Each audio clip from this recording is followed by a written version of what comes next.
Hey guys, it is absolutely freezing outside. Um,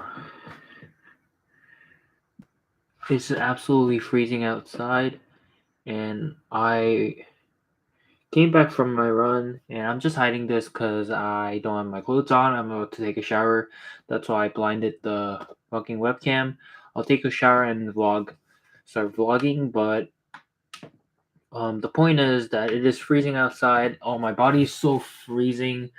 It's fucking freezing, bro. Literally, my freaking thing is like frozen. Like literally, I can feel it all the chill in my fuck. Like all my body is freezing. Every like part of my body, like all the parts of my body is literally frozen. I can feel the tingles, bro. But I'm back and yeah, I got two chips. Ugamja. I got two ugamja and for some reason I didn't order food. Some delivery food was outside my door. And yeah, I'm about to take a shower right away because I really want to. Wish I could take a really nice bath. Like, I've never taken a fucking sauna for like years, like 2, 3 years. I bet. I don't know. I really want to. Like, in forever. Probably like 4 or 5 years. I don't probably. In that much amount of time. And I've never taken it. I really want to. And yeah, to be accurate, 1, 2, 3, probably like 4 years or something like that, crazy like that. I really need to I clear my system and I have to take a shower. So I'll be back in like 10 to 20 minutes, maybe a little bit more. And yeah, I will be back. Guys, oh,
said the delivery is not worth $50. Yeah. I'm always usually not worth over 50 like dollars or something. So it's very, very small, bro. It's a very small thing.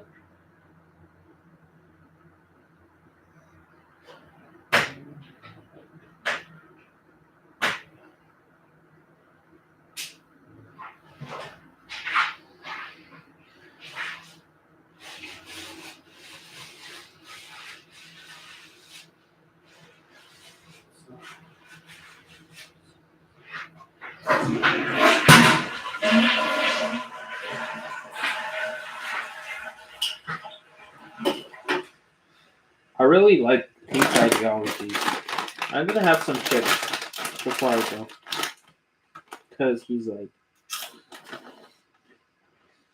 he won't give any energy to something that will avoiding from getting a better life. Right?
Oh, I'm gonna take a shower.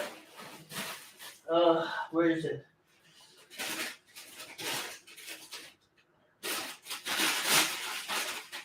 What time is it? It is 8:51.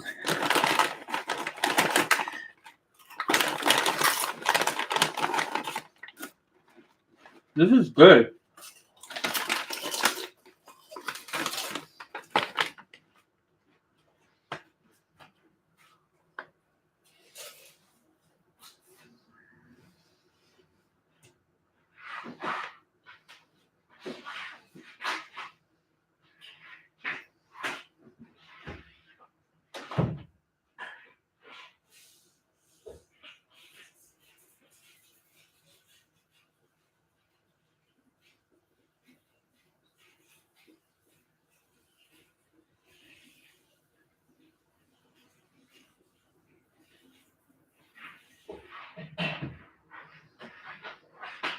I need a soap, bro. Oh.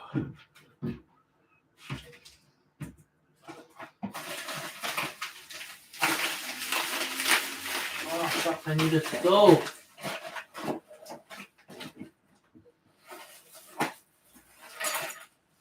I need a freaking soap, man.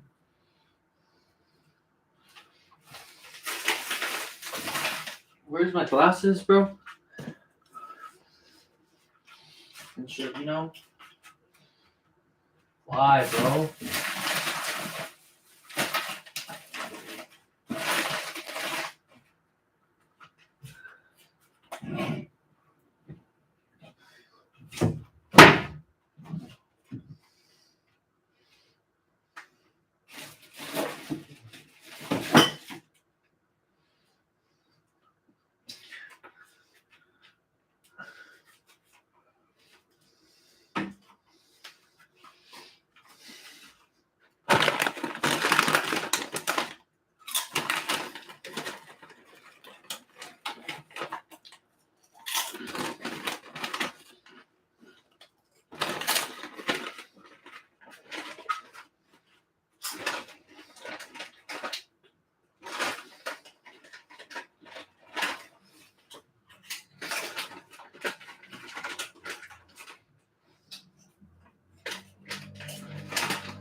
353. I'm still searching for soap. I'm trying to find one.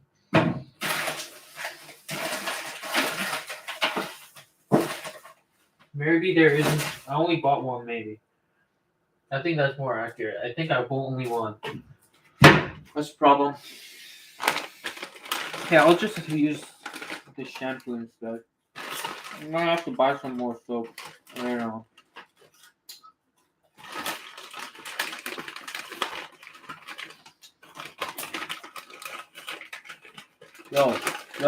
Yo, focus.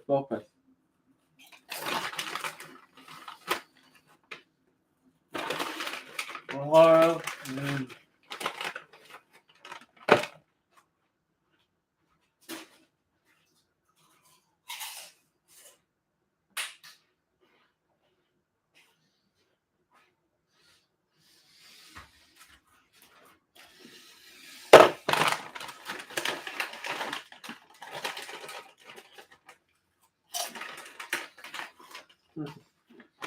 I need the sauce. 855. Alright, take care. I need some water though.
Why is it so cold?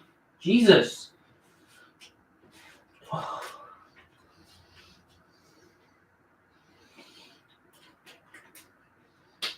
Oh, I feel like there's still soap under fucking my skin. Jeez.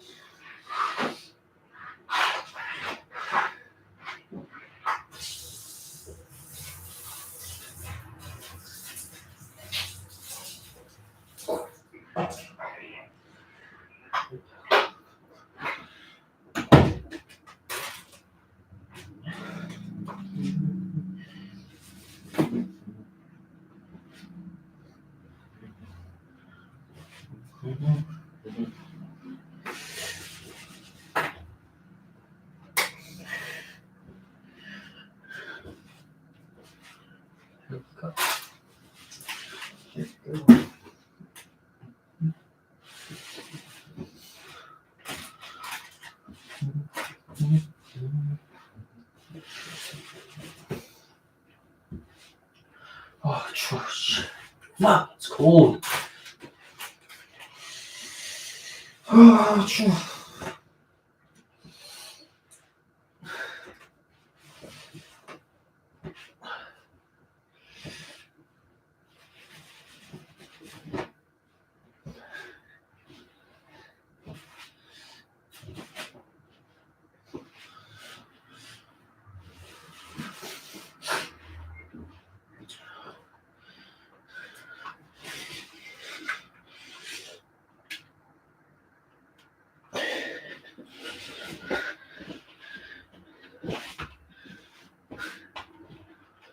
oh, so cold. Dude, whenever after I work out, it gets super freezing cold, bro. Fucking no kidding, bro. So cold, bro. Jeez. That is so freaking cold. Oh, bro. And the shower doesn't even last 10 minutes, bro. Like, the hot water doesn't even last 10 minutes. Gets, like, freezing cold, like, in 10 minutes. Jesus Christ. Oh, jeez. So fucking cold. I have to take pills, bro. I actually have to take pills, bro. Fuck. Take pills, bro. Oh my god, jeez, it's so cold.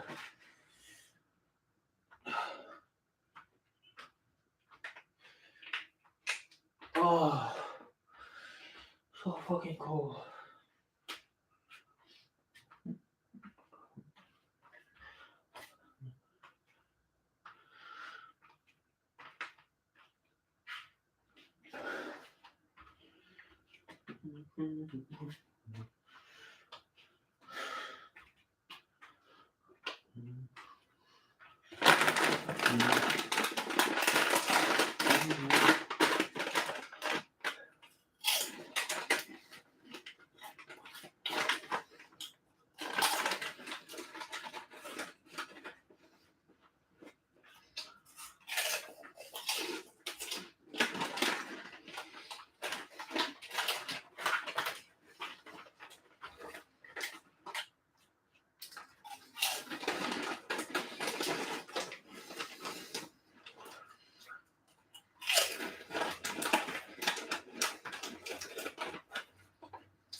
Where's my pants?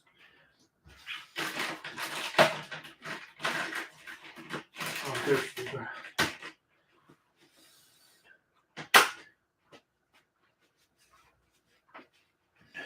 Sardili, Sardella.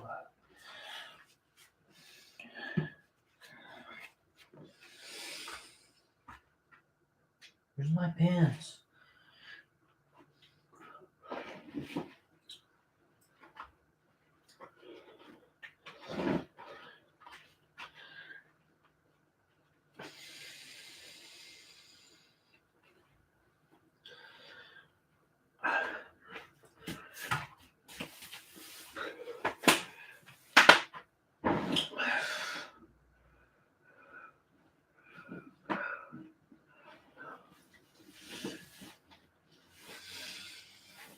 You can monetize comments, didn't you know that?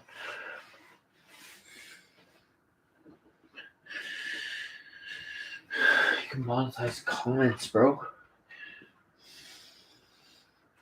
You can actually monetize.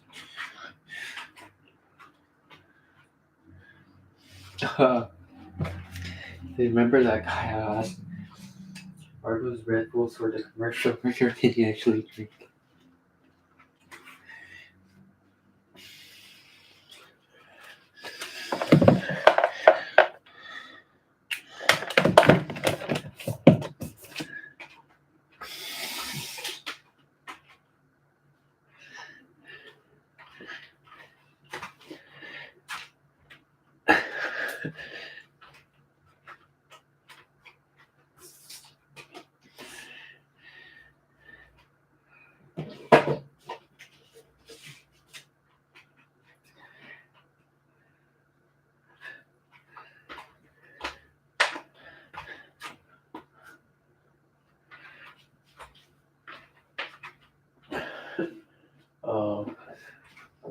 Where's my thing?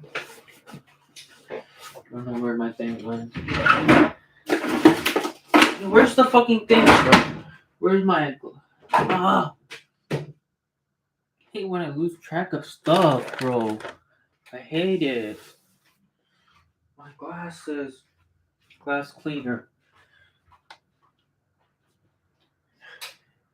My glass cleaner, man. Glass cleaner, man. What the fuck? Where is it, bro? Dude, I can't find it. Jesus. Okay, guys. Here I am. Just took a shower. Where's my glass cleaner, man? Where the fuck is my glass cleaner? Jesus. Like, where's my glass cleaner?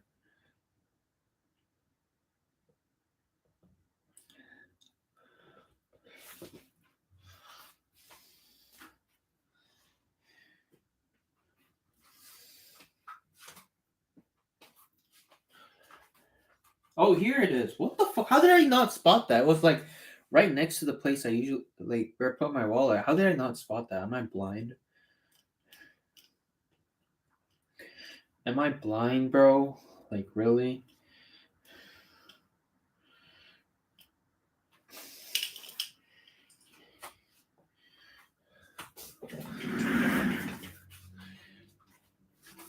Oh my god.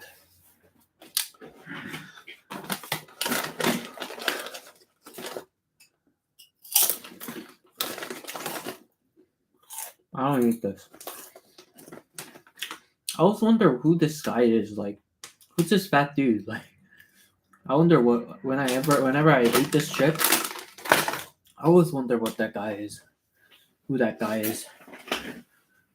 I really want a grape ice cream right now. You know those ones from the entertainment park? Yeah, I want those right now.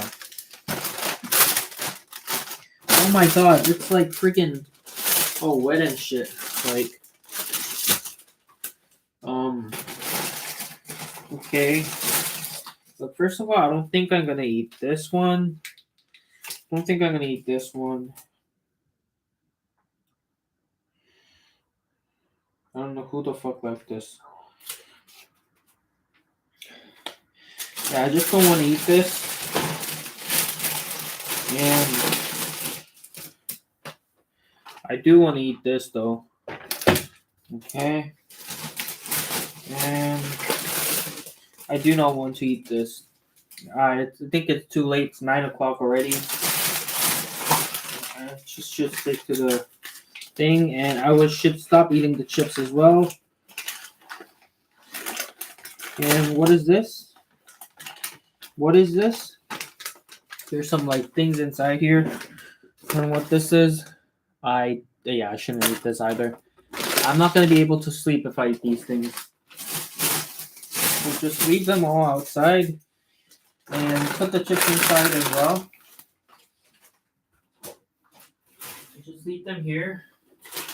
I'm not gonna eat any more chips. I cleared the bag already. Yeah. I don't think it's any good idea to eat anymore.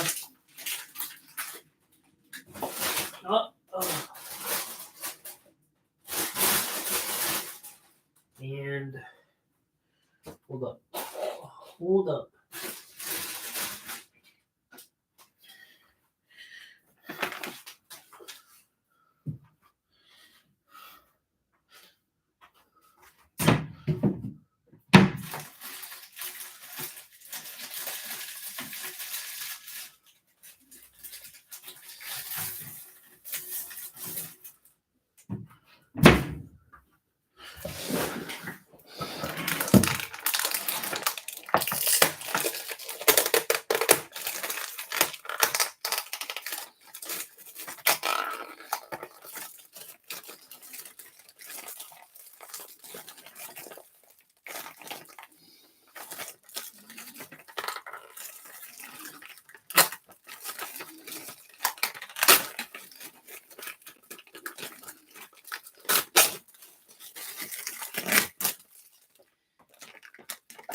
얘는 20대 성공하고 싶다고요? 그딴 거 없습니다. 정신 차리세요. 저는 20대 부자가 되고 싶다, 20대에 성공하고 싶다는 사람들에게 한마디 해주고 싶습니다. 너는 참 멍청하구나 라고요. 왜냐?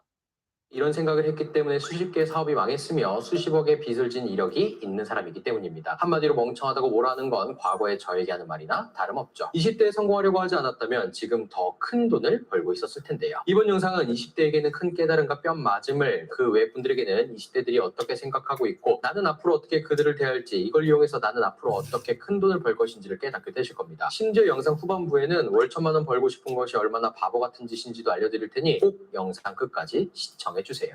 과거 저를 포함한 20대들이 왜 돈을 많이 벌고 싶고 부자가 되고 싶어 하는 걸까요? 왜 아리따운 청춘을 돈이라는 것에 집착하며 목매어 사는 걸까요? 바로 매스컴 때문입니다. SNS를 접속하면 명품, 차, 오마카세를 자랑하는 사람들이 내 눈에 띄고 그들의 팔로워가 많으며 뉴스를 틀기만 하면 20대 부자 청년, 20대 주식 대박 청년, 젊은 부자 사장 등의 이야기가 흘러나오기 때문입니다. 그러니 20대 성공이 쉬워 보이고 로망의 대상이 되며 나도 할 수 있을 것 같은 헛된 희망을 심어주게 되죠. 자, 이들이 왜 매스컴을 타게 되고 대다수의 사람들이 따르는 걸까요? 간단합니다. 희귀하기 때문입니다. 희귀한 소수이기 때문에 매스컴을 타는 것이고, 희귀한 상위 1%이기 때문에 다수의 사람들에게 인기가 있는 거죠. 상위 1% 확률로 젊은 나이에 성공했기 때문에 유명한 겁니다. 지금 그러니까 어떻게 그렇게 되냐고.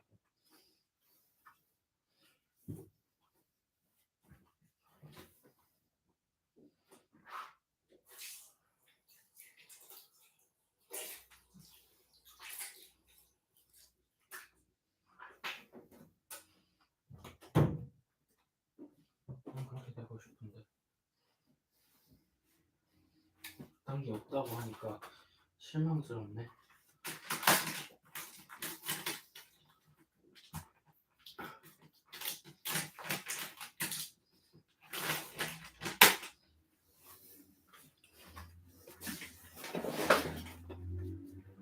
이게 언제 나온 거지? 머니코치 최준호.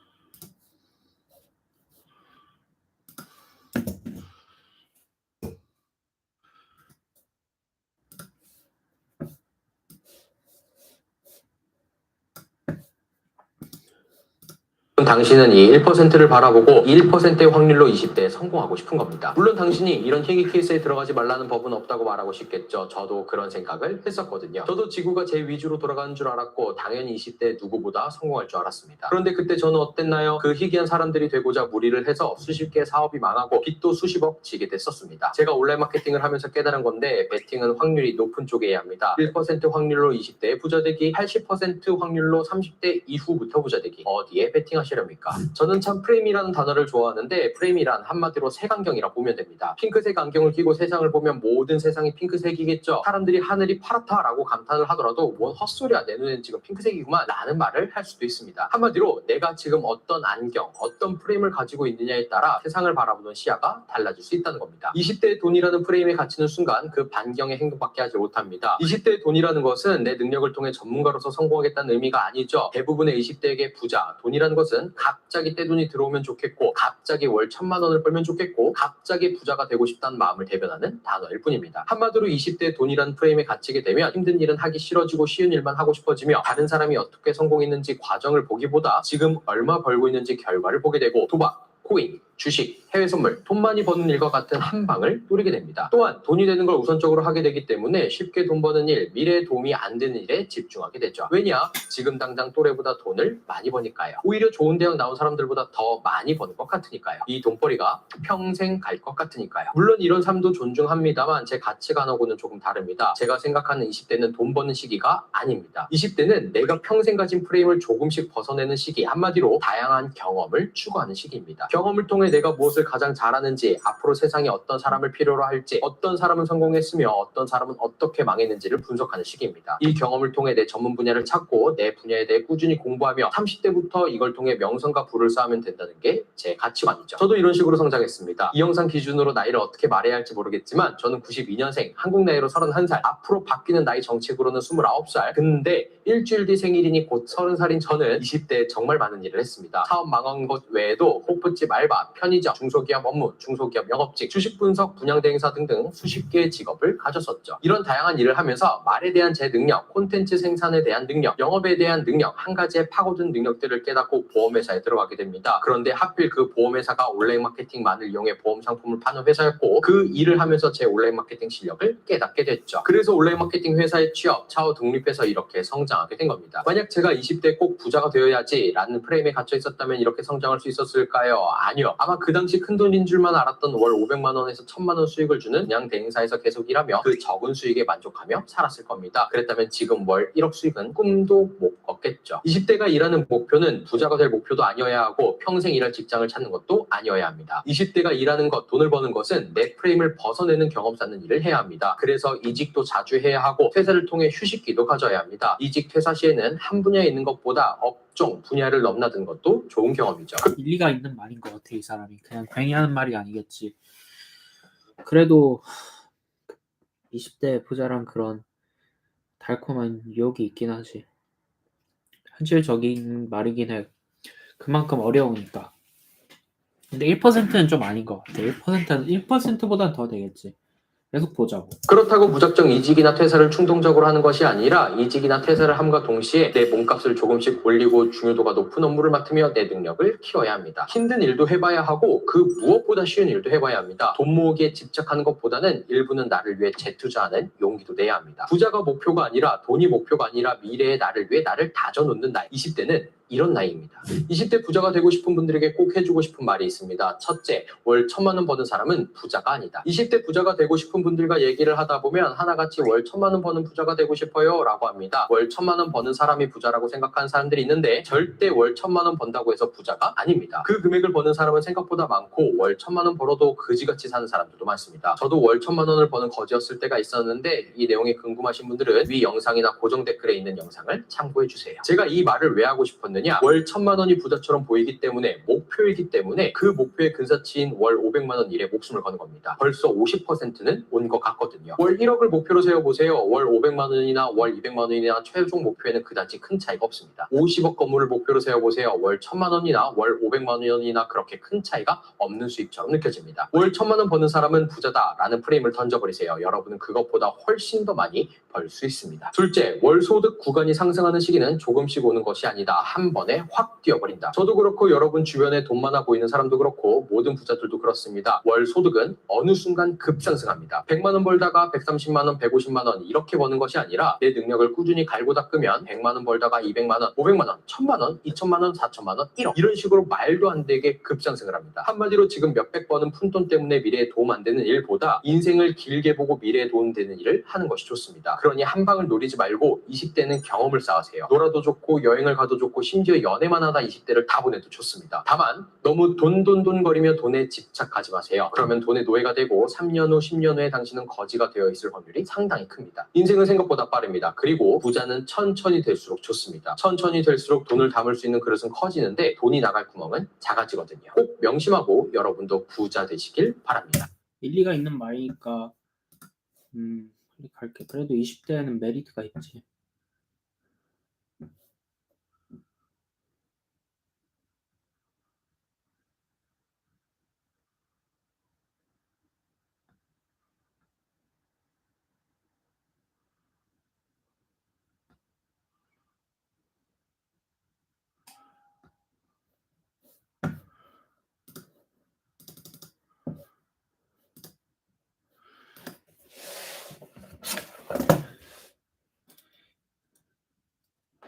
일리가 있는 말이라고 생각합니다. 그래도 20대의 부자라는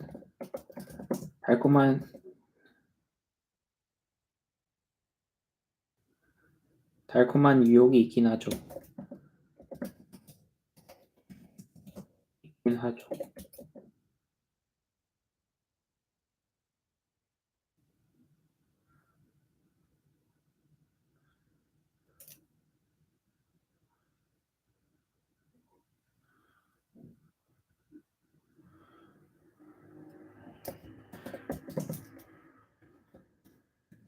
인간 젊을수록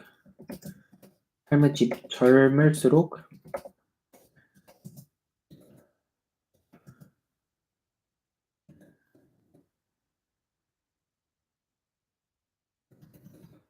(20대의)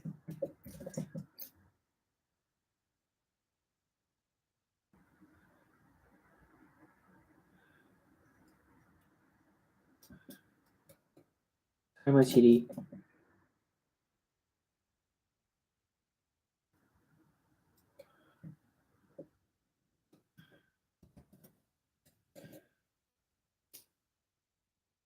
내 삶의 질이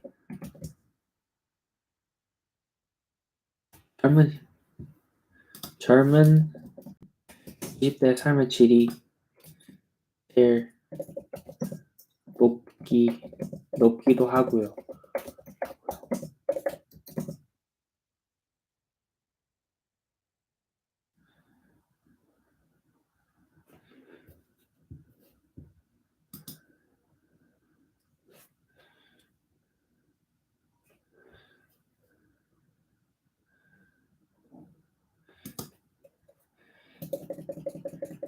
인생에서 그 시기가 삶의 질이 제일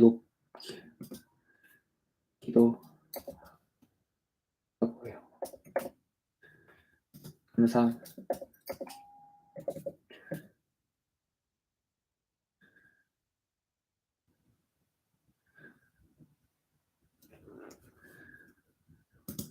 인간의 인생은 한 사람의 인생에서 그 시기가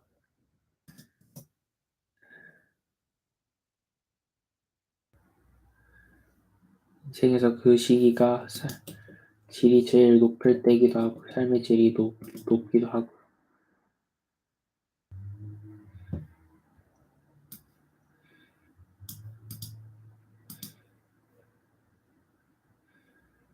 인생에서 삶의 질이 높을 때이기도 하고요.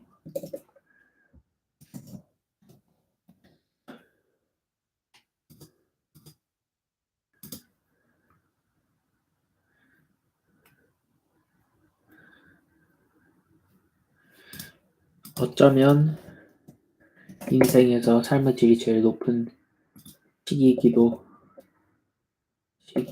하고요. 일리가 있는 말이라고 생각합니다. 그래도 20대의 부자란 달콤한 유혹이 있죠. 어쩌면 인생에서 삶의 질이 제일 높은 시기이기도 하고요. 리스크 뭐냐? 리스크는 본인의 선택이라고 생각합니다.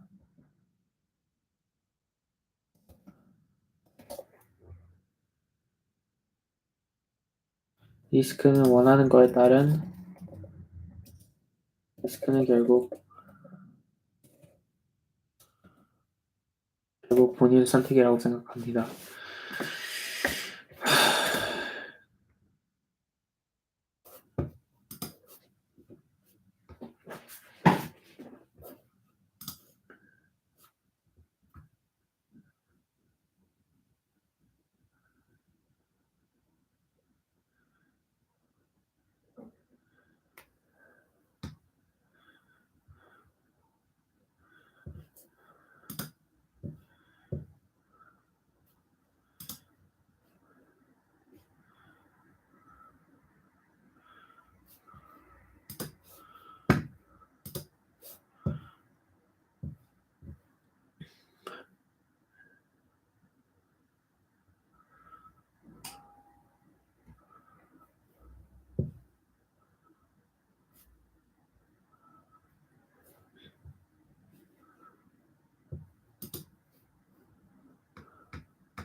연봉 10억? 헐. 이 사람 대단하네. 지금 띄워드리는 이 유튜버들 여러분은 어떻게 생각하실지 모르겠지만 저는 확실히 자기계발계의 사기꾼이라고 생각합니다. 돈 버는 방법, 스마트 스토어 하는 방법, 마케팅하는 방법, 월 1,000만 원 버는 방법 등등 좋은 정보를 주기는 하지만 진짜 중요한 건 안 알려주거든요. 여러분이 이 사람들보다 지능이 낮아서 경험치가 부족해서 백이 없어서 자본금이 없어서 돈을 못 버는 게 아닙니다. 바로 이것 때문에 못 버는 거죠. 현재 기준 수많은 온라인 마케팅 대행사 대표들 중 유일하게 최초로 광고인 컨설턴트로 네이버가 인정하여 네이버 인물정보에 저를 등록해줬고 최소 월 매출 1억 이상이 찍히는 온라인 마케팅 대행사를 운영하고 있으며 가만히 있어도 월 순이익 5천만 원 이상 찍히는 18개 지부 사업들도 운영하게 됐습니다. 신사임당님, 자청님 이런 자기개발 유튜버 분들 영상을 봤는데도 여러분이 왜 큰 돈을 못 버는지 저는 알고 있습니다. 왜 이분들만 돈을 벌고 있는지도 알고 있습니다. 저는 이것만 여러분들이 배운다면 이분들보다도 돈을 더 벌 수 있을 거라 생각합니다. 여러분이 배워야 하는 건 바로바로 실행력입니다. 당연한 얘기하는 거 아니냐고 끄시려고 했죠? 그럼 100% 후회하실 겁니다. 이 실행력을 멱살 잡고 끌어올릴 수 있는 방법까지 제가 알려드릴 거거든요. 이 영상을 끝까지 보시면 여러분도 내일부터 새벽 5시에 가볍게 일어날 수 있습니다. 실행은 모든 일의 근원입니다. 어떤 일이든 실행을 해야만 결과를 얻을 수 있죠. 하지만 대부분의 사람들은 아직 준비가 안 돼서 내일부터 할 거라서 이해가 안 돼서 다른 영상도 찾아볼 거라서 등등 이런저런 이유로 일을 미루곤 합니다. 자기 자기계발 유튜브 영상을 봤지만 실행은 하지 않는 거죠. 이런 핑계가 잘못된 것은 아닙니다. 자책하라는 게 아니에요. 누구나 그럴 수 있습니다. 우리는 인간이잖아요. 하지만 누구나 하는 일을 하면서 누구보다 돈을 잘 벌 수 있을까요? 누구나 하는 것처럼만 한다면 결국 누구나처럼 돈을 벌게 됩니다. 자기계발 영상을 보는 이유가 뭐죠? 누구보다 발전하기 위함이 아닌가요? 돈을 많이 벌기 위해서는 누구나 할 수 있는 미루는 습관을 없애버리고 누구나 할 수 없는 실행하는 습관을 키워야 합니다. 이번 영상에서는 이 실행력을 극도로 끌어올릴 수 있는 방법에 대해 알려드리겠습니다. 아마 이 얘기를 처음 듣는 분들도 있을 겁니다. 그만큼 잘 알려져 있지 않은 방법입니다. 실행력을 극도로 올리는 방법은 총 4가지가 있습니다. 이 4가지를 동시에 하면 당장 내일부터 실행력 좋은 사람이라고 소문이 날 테고 이 중 한 가지만 하더라도 내 마음가짐이 달라질 겁니다. 첫 번째 실행력 높이는 방법은 돈을 써라입니다. 사람의 뇌는 손해보는 걸 극도로 싫어하게 설계되어 있습니다. 음식을 사 먹던 직원을 고용하던 뭘 하든지 돈값을 하길 원하죠. 돈값을 하지 않는다면 손해보는 걸로 뇌는 받아들이거든요. 이 뇌의 본능을 이용해 우리는 돈을 써서 변화하는 겁니다. 제 유튜브를 처음부터 보신 분들은 아시겠지만 구독자 3만 명대에서 1년 반째 머물러 있습니다. 제가 영상을 자주 올리지 않는 이유도 있지만 네이버 마케팅에 대해서만 너무 한정적이게 영상을 올렸기 때문에 더 이상 확장되지 않는 거죠. 이걸 깨달았기 때문에 유튜브의 변화를 줘야 했지만 저는 1년 반째 실행하지 못하고 있습니다. 기존 구독자들이 거부감을 가지면 어쩌지? 악플이 달리면 어쩌지? 이런 쓰레기 같은 고민 때문에 실행할 수 없었던 거죠. 시간이 지나 이런 고민에 대해 어느 정도 정리는 됐었지만 어디서부터 시작해야 하는지 몰라 미루고 또 미뤘던 겁니다. 그게 18개월이나 됐던 거죠. 더 이상 미룰 수 없다 생각하여 돈을 썼습니다. 제가 영상을 촬영할 수밖에 없도록 본전이 생각날 수밖에 없도록 방송용 프롬프터도 샀고 비싼 카메라도 샀습니다. 일시불로 사면 한 달만 지나면 무뎌질 것 같아 최대한 길게 할부로 신용카드 긁었습니다. 매달 뇌리에 꽂히게요. 그리고 편집자도 아예 월급제로 구했죠. 이 지출한 돈의 본전을 뽑기 위해서는 네이버에 한정된 영상을 앞으로 올리면 안 됐습니다. 가장 제가 자신 있는 분야지만 시장성이 작아 수익이 유지 정도밖에 안 됐거든요. 그럼 투자할 필요가 없죠. 어쩔 수 없이 넓은 주제로 유튜브를 찍어 시장성을 넓혀야 했습니다. 왜냐? 돈값을 해야 하니까. 본전 생각으로 나를 변화시킬 수밖에 없는 겁니다. 그렇게 미루고 미뤘던 새로운 컨셉의 영상을 어쩔 수 없이 실행하게 되었고 바뀐 컨셉의 첫 영상은 최단 기간 내에 3,000 조회수를 돌파 중입니다. 부끄러운 말이지만 여태까지 이런 영상은 없었습니다. 결국 변화가 맞았던 거죠. 여러분도 과감히 돈을 쓰세요. 그리고 본전을 생각하세요. 컨설턴트를 고용하고 강의를 들으세요. 전자책도 구입하고 책도 돈 주고 구입하세요. 실행력을 높이기 위해 돈을 쓰는 건 내가 쓸 수 있는 돈의 최대치를 쓰면 쓸수록 좋습니다. 그럴수록 더 간절해지니까요. 두 번째는 데드라인을 정해라입니다. 데드라인이 없는 실행은 그냥 데드한 실행입니다. 그냥 무기한 미루겠다를 다른 말로 표현한 것밖에 안 되죠. 저는 편집자와 아예 약속을 정했습니다. 둘째 주, 넷째 주 화요일에 영상을 찍자. 대신 그 촬영장에 직접 나오셔야 한다. 만약 그때 내가 스크립트를 못 썼거나 내 개인적인 이유로 촬영을 못 한다면 촬영은 없던 걸로 하자. 촬영본이 없기 때문에 편집할 것도 없다. 그래도 월급은 주겠다. 이렇게 조건을 걸었습니다. 매달 둘째 주, 넷째 주 화요일이 제 데드라인인 거죠. 이때까지 제가 촬영할 스크립트를 준비하지 않으면 그냥 돈과 시간이 날아가는 겁니다. 유튜브 업로드도 더 늦어지겠죠. 점점 더 악순환에 빠지는 겁니다. 심지어 저는 이 데드라인으로 부족하다고 느껴서 또 하나의 데드라인을 더 만들었습니다. 그 촬영할 장소를 미리 예약한 겁니다. 제가 지분 사업을 하고 있는 곳이던 제가 좋아하는 장소던 미리 예약을 해서 예약한 시간 동안만 촬영하기로 하는 거죠. 이 약속을 어기게 된다면 돈과 시간이 날아가는 것은 물론 가장 중요한 신뢰가 무너지게 되는 겁니다. 지킬 수밖에 없게 되는 거죠. 데드라인은 실행력의 생명입니다. 데드라인이 없는 실행은 실행하지 않겠다는 것과 같습니다. 특히 데드라인은 돈을 쓰는 것과 연관지으면 더더욱 좋습니다. 기간제 컨설팅, 기간제 강의, 기간제 유료 독서 모임 등 돈을 소비하면서 데드라인이 있는 것과 연계시켜 보세요. 그럼 더더욱 시너지가 나서 실행력이 급격히 상승될 수밖에 없습니다. 세 번째는 그 즉시 하라입니다. 특히 그날 배운 지식은 그날 써먹으려고 하셔야 합니다. 제가 수많은 컨설팅을 하면서 느낀 게 뭔지 아세요? 어쩜 우리나라 사람들은 이리도 완벽을 추구할까입니다. 절대 완벽하게 배우지 않으면 시작도 하지 않습니다. 마케팅 강의는 끝까지 들어야만 마케팅을 할 수 있다고 믿고, 악기를 배우려면 돈을 모아서 좋은 악기부터 사야 합니다. 영상 편집을 하려면 돈을 모아서 애플 컴퓨터를 사야만 시작할 수 있고, 책을 읽으려면 이북 리더기에 하다못해 책갈피 하나라도 있어야만 책을 읽을 수 있습니다. 그거 아세요? 세상에 절대 완벽은 없습니다. 지금 우리는 아주 풍족한 시대에서 살고 있습니다. 지금 여러분이 가지고 있는 물건, 그 어떤 걸 이용해서라도 무엇이든 시작할 수 있습니다. 특히 지식은 그날 배운 건 그 즉시 써먹으셔야 합니다. 지식이라는 건 시간이 지날수록 까먹게 되고, 까먹으면 나중에 하기 싫어집니다. 생각났을 때, 어떠한 것을 배웠을 때 그 즉시 하는 습관을 들어주세요. 제 바뀐 컨셉의 첫 영상을 보시면 아시겠지만 정말 허접합니다. 카메라 조리개 값을 배우지도 않아서 햇빛이 막 지 멋대로 들어오고 있고, 지브라 패턴도 엄청 생겨서 후광처럼 반사되는 화면도 있죠. 근데 이건 당연한 겁니다. 왜냐면 제가 못 배웠으니까요. 못 배운 게 죄인가요? 누구한테 피해준 것도 아닌데. 이 첫 영상을 찍었을 때 카메라에 대한 제 지식은 조리개 값, 지브라 패턴 이런 거 하나도 모르고 그냥 우선 시작한 겁니다. 그 전날 카메라 줌 땡기는 거 배우고, 삼각대 설치하는 방법 배우고, 카메라 셔터 누르는 법 배우고, 이런 기초적인 것만 배우고 바로 촬영을 한 겁니다. 최소한의 지식으로 즉시 실행을 한 거죠. 그리고 부족하다 싶은 건 지금처럼 조금씩 수정해 나가면 되거든요. 발전하는 모습을 보여주는 게 인간적이지 않을까요? 심지어 제 광고주분도 제가 부족한 점을 콕 집어서 이렇게 말씀해 주셨습니다. 얼마나 부족했던 영상이었다면 이런 피드백이 왔을까요? 하지만 저는 오히려 좋습니다. 얼마나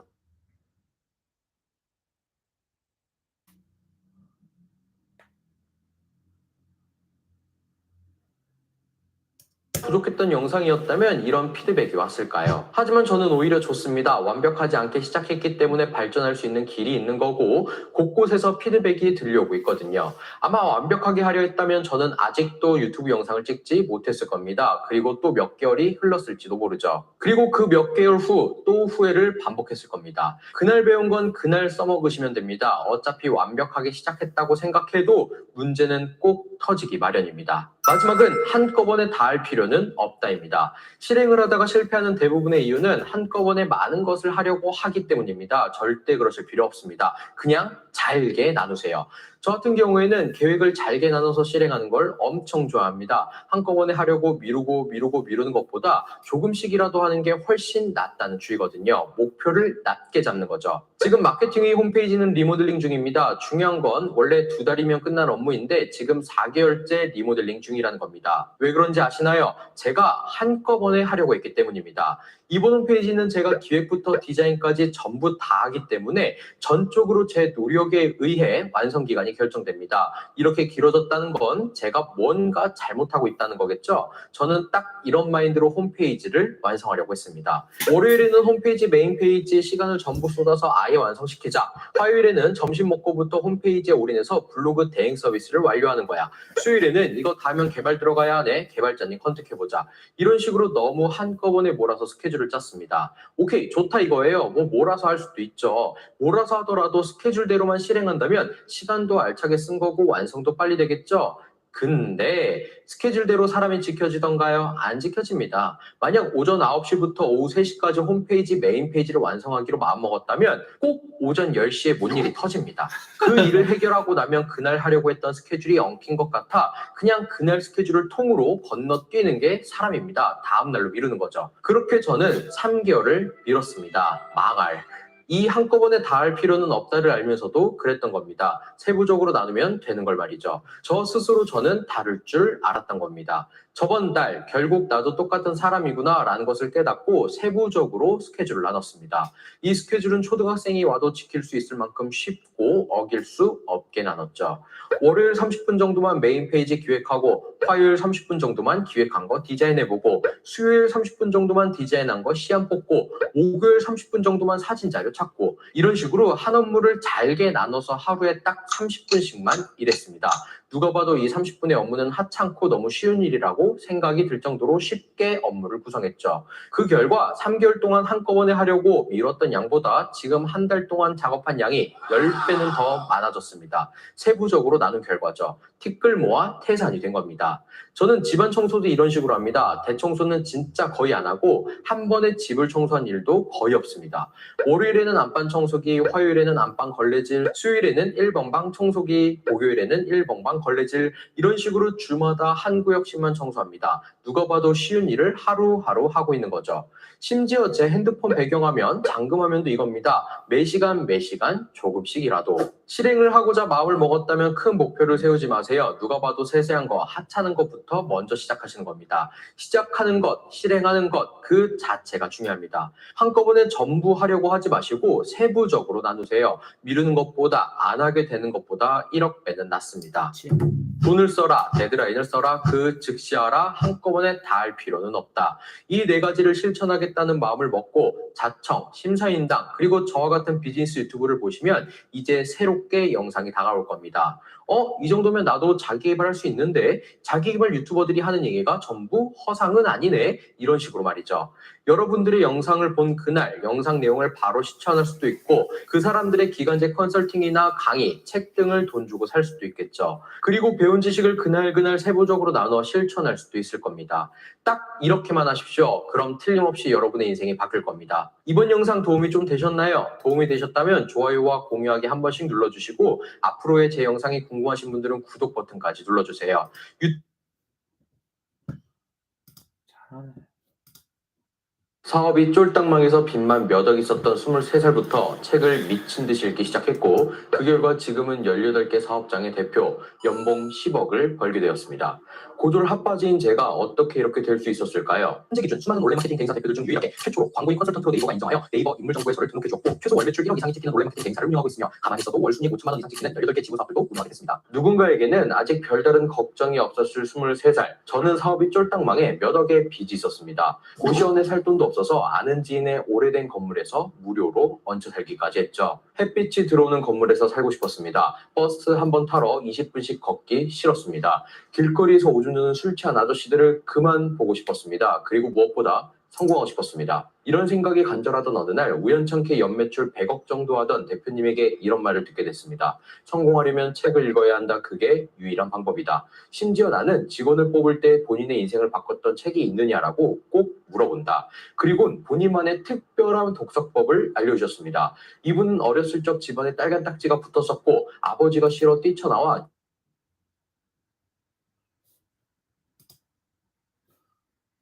사업이 쫄딱 망해서 빚만 유일한 방법이다. 입니다. 여태까지 그냥 감이 되었고 윌라라는 앱으로 오늘 미친 듯이 읽고 있습니다. 제가 책 읽는 양을 보면 사람들이 미쳤다고 할 정도요. 새벽 5시쯤 보는 독서법은 따로 있었고 방법은 따로 있었구나 라고 느끼면서 말이죠. 여태까지 그냥 라는 주의였거든요. 왜냐? 중학교 때부터 고법을 들은 저는 엄청난 충격을 받았습니다. 저는 평소 읽었던 책이 있느냐라고 꼭 성공하려면 책을 읽어야 한다. 그게 유일한 방법이다. 심지어 나는 직원을 뽑을 때 본인의 인생을 바꿨던 책이 있느냐라고 꼭 물어본다. 그리고 본인만의 특별한 독서법을 알려주셨습니다. 이분은 어렸을 적 생을 바뀌지 않고 일으킨 전설적인 분입니다. 100억대 사업을 딱지가 붙었었고 아버지가 싫어 뛰쳐나와 지금의 100억대 사업을 일으킨 전설적인 분입니다. 이 독서법을 들은 저는 엄청난 충격을 받았습니다. 저는 평소 독서를 해도 인생은 바뀌지 않는다라는 주의였거든요. 왜냐? 중학교 때부터 고등학교 때까지 책을 수백 권을 읽었는데도 그때 당시 고시원보다 못한 곳에서 살고 있었으니까요. 하지만 이 대표님의 독서법을 대한 이야기를 듣고 큰 충격을 받았습니다.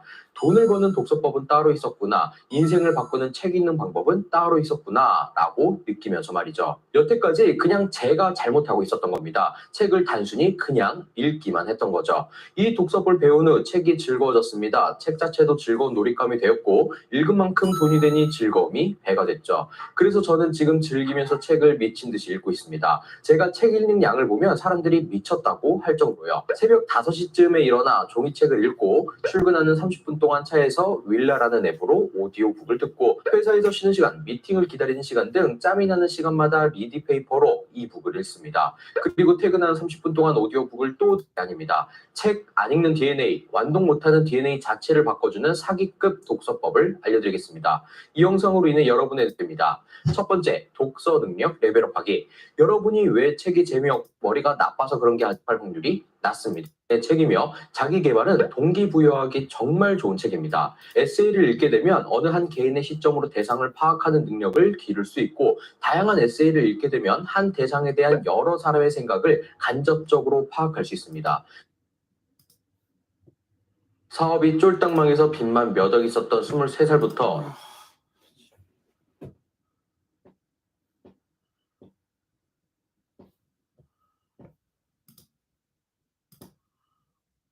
20대 성공하고 싶다고요? 그딴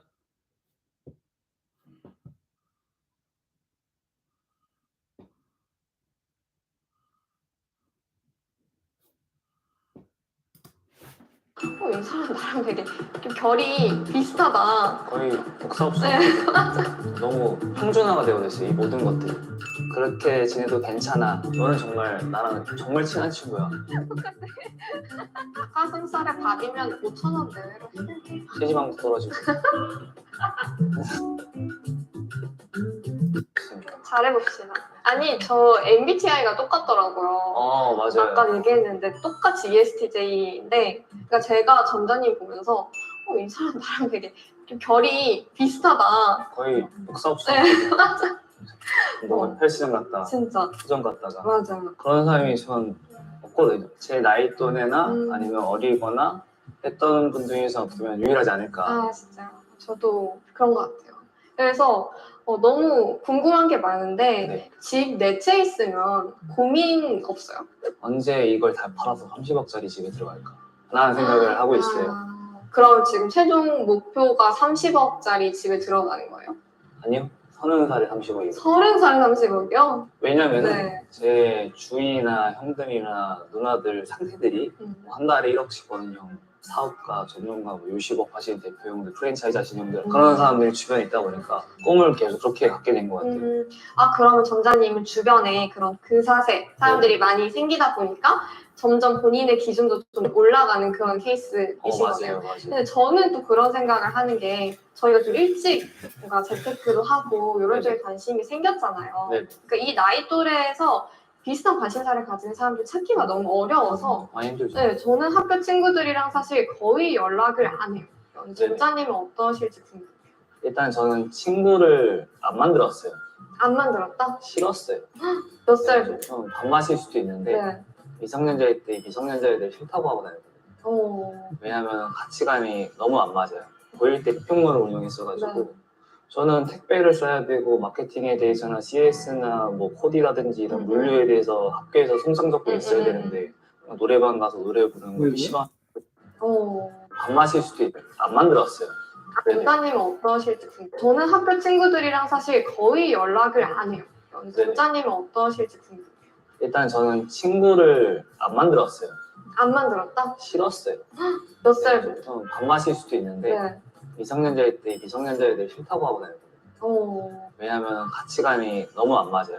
고1 때 쇼핑몰을 운영했어가지고 저는 택배를 써야 되고 마케팅에 대해서나 CS나 뭐 코디라든지 이런 물류에 대해서 학교에서 성장적으로 있어야 되는데 노래방 가서 노래 부르는 거 PC방 하는 거에 대해서는 저는 이미 그런 관심사에 대해서 중학교 3학년 때 다 깨가지고 게임도 안 하고 당구장도 싫어하고 노래방도 싫어하고 이렇게 노는 거에 대해서 이미 관심사가 없어졌어요.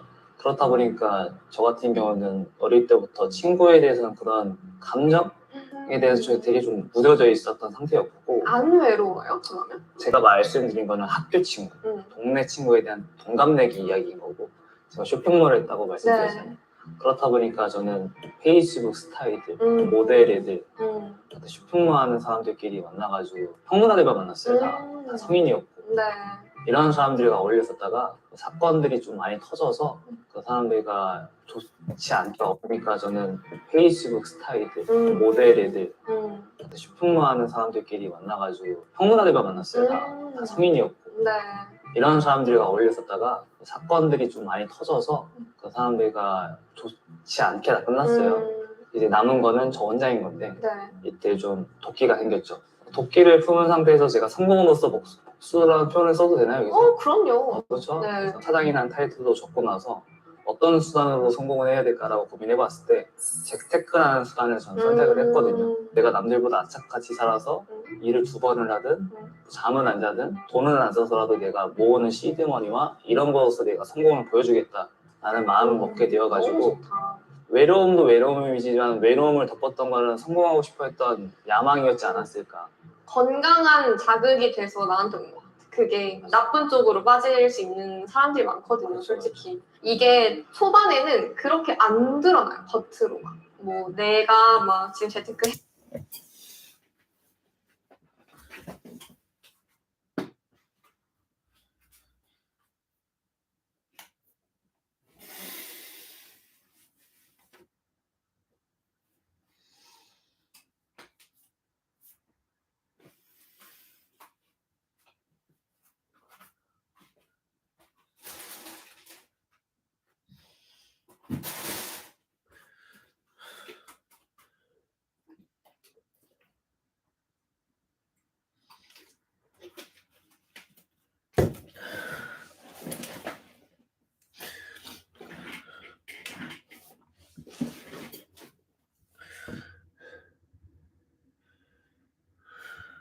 했어, 할 거야 라고 할 때 막 다른 사람이 봤을 때 막 두드러지게 뛰어난 게 안 보이거든요. 그렇죠, 안 보이죠. 그런데 이제 이게 몇 년이 지나면 그때부터 확 차이가 나는 것 같아요.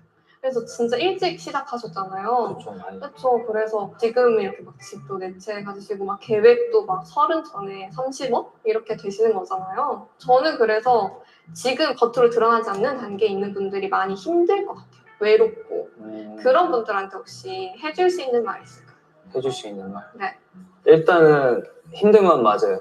외우는 것도 팩트이고 되면 그래 가지시고 막 계획도 막 30 전에 30억 이렇게 되시는 거잖아요. 저는 그래서 지금 겉으로 드러나지 않는 단계에 있는 분들이 많이 힘들 것 같아요. 외롭고.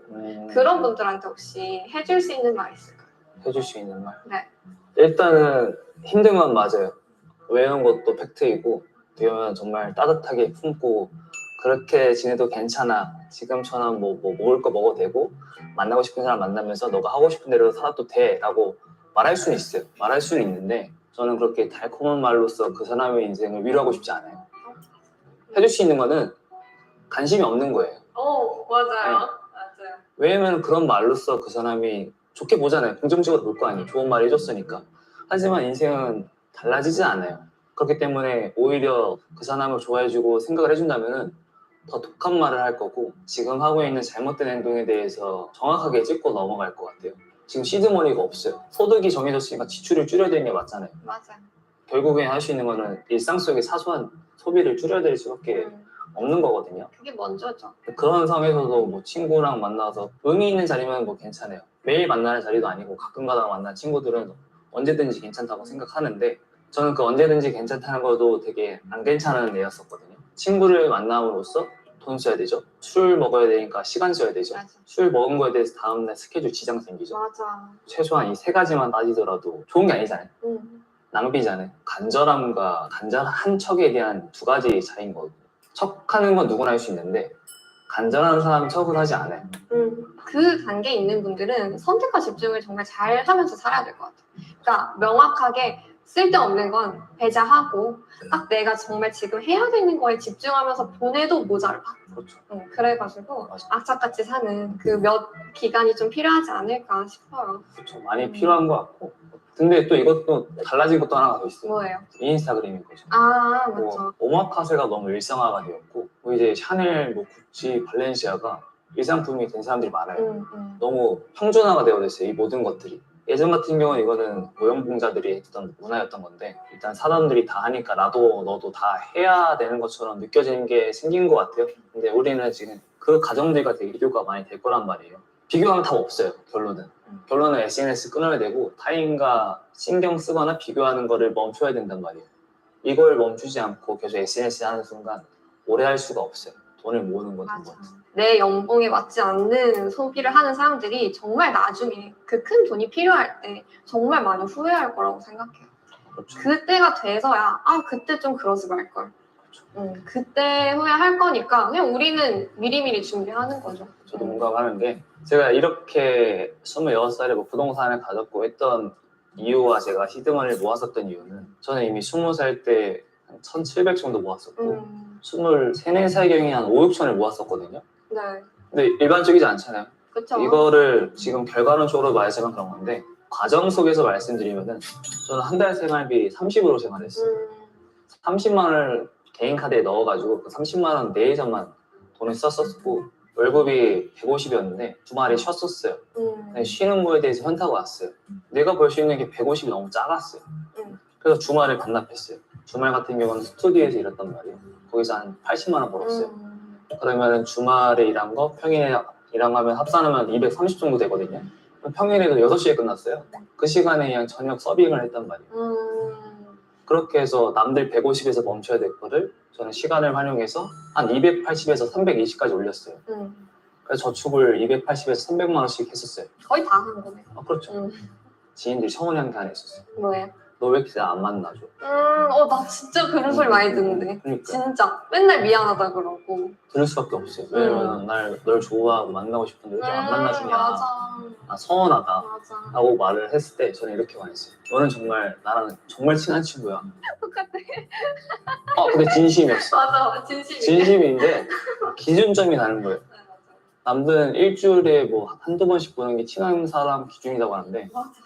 1년에 5번 만나는 사람들은 진짜 몇 손가락 세 손가락 안에 꼽았어요. 꼽고 있어요. 닭가슴살에 밥이면 5,000원 내외로 해결돼요. 그렇죠. 닭가슴살 1,200원, 햇반 1,400원 먹죠. 네. 대형 뭐 1,300원. 야채 곁들이면 조금 비싸지는 거고. 그렇죠. 근데 우리 몸도 좋아지고. 그러니까. 얼마나 좋아. 체지방도 떨어지고 이게 무슨 대화? 헬창과 부동산의 콜라보일지는 모르겠지만 맞아요. 일단 그런 상황인 것 같습니다. 아까 전에 만나는 사람들이 달라져서 기준이 높아졌다고 했잖아요. 네네. 근데 나도 내 주위에 있는 사람들을 좀 바꾸고 싶다는 의지가 많은 분들이 계실 거예요. 네네. 그래서 점자님은 어떻게 해서 주변 사람들을 그렇게 지금 만나시는 분들까지 만나게 됐는지 선이 있어요? 그러니까 지금 당장 부동산을 어떻게 할 생각은 없는데 어떻게 할까 이런. 누구지 뿅그리가?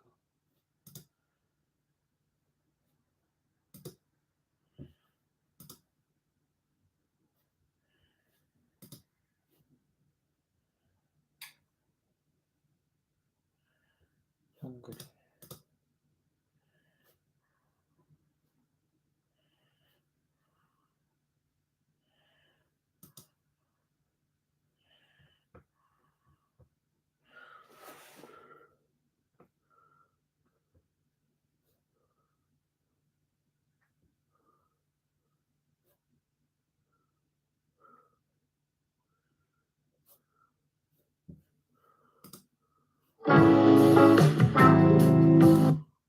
바로 올리는 게 맞을 것 같아서 영상을 미리 제작을 하려고 합니다.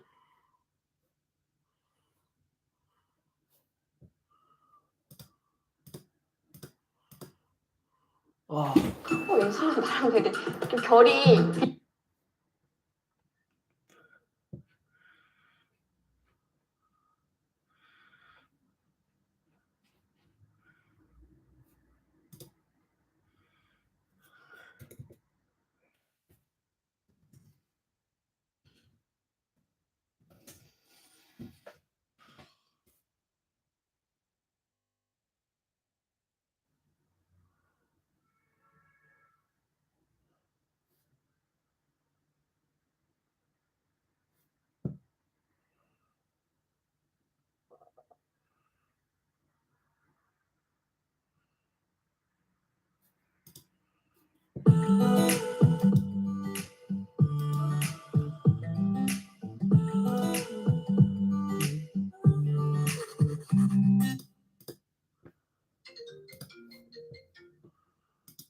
아깝거든요.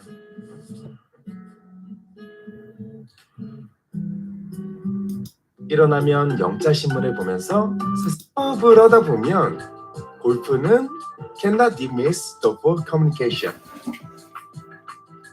저는 주로 질 좋은 옷들을 좋아합니다. 가격은 상관없어요. 오직 좋은 품질만을 따지는 거랄까? I don't care money.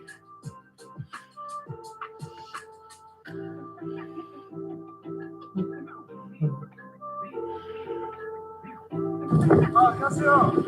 잘 지내셨어요? 네.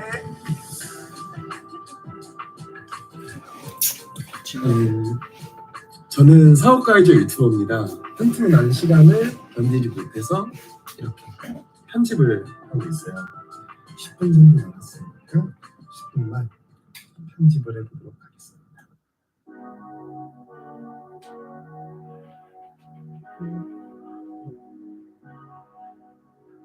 뭐야?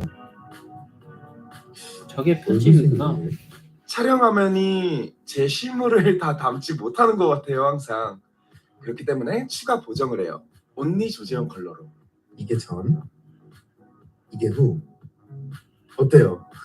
전문가 같죠? I have to learn how to 이제 edit. 실물에 That's really bad. 가깝네. 아, 여러분. 참고로 저는 쿨톤 차가운 도시 남자 조재원. 이제 골프 모임 갈게요. 멋지네.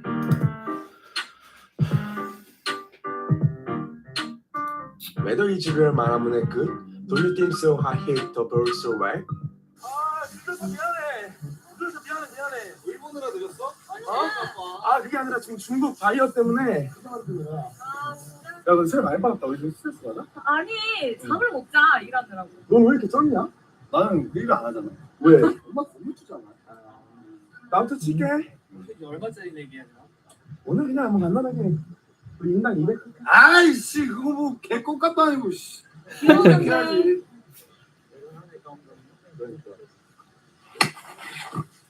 와, 야.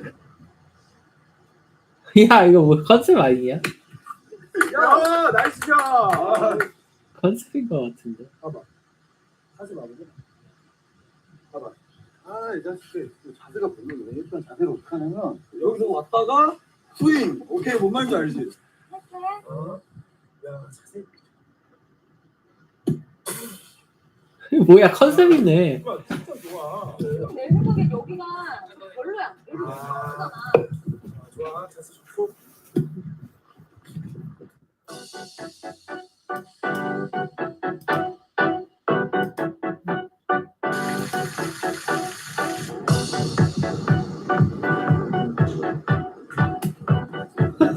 야, 힘 좋다. 어? 아, 이 수심이 이 정도구나. 아, 체크를 미리 안 했어?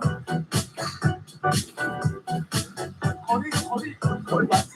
딱 맞았어. 일 생각도 있고 열심히 쳤습니다. 나 이렇게 또 뭐야, 이거. 그렇지.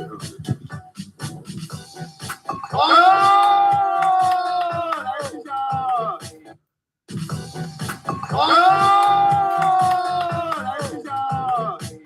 나이스 샷.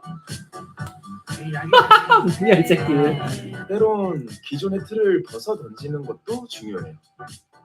너 전천. 아, 내 전 와이프? 와이프 있었어? 전 와이프. 나가겠어. 여보세요? 그냥 뭐 네네. 하는 거지. 네. 야, 지금 또뭐 바빠. 근데 밥 못 먹으러 가는 거 아니야? 저 지금 여기 모임 나와 있는데. 특별한가 보다. 我们是无法注视的秀美。 통화한다더니 그런가 보다. 예. 야, 뭔 진짜 일이야? 미안한데 뭐야? 지금 저기 스탄성에서 스탄성? 지금 일이 벌어져가지고 자가용으로 갔다 와야 될 것 같아. 자가용 비행기. 자가용? 금방 갔다 올게. 미안하다 얘들아. 전화할게. 미안해. 시아야, 오늘 네가 이겼다. 진짜 미안해. 너 중국성 가는 거 아니지? 내가 생각하는 거 아니잖아. 스촨성을 빨리 다녀왔어요. 조금의 짬이 생겨서 편집을 하러 사무실로 왔습니다. 친구들아, 다음엔 더 길게 치자. 미안. 저는 어도비의 프리미어 프로로 편집을 하는 저는 뭐요? 그럼 이거 말고 벤치 뭐야? 벤치 가임. 웃는 컨텐츠인데. 아이씨. 진짜 아니잖아. 왜 어그로 끄냐.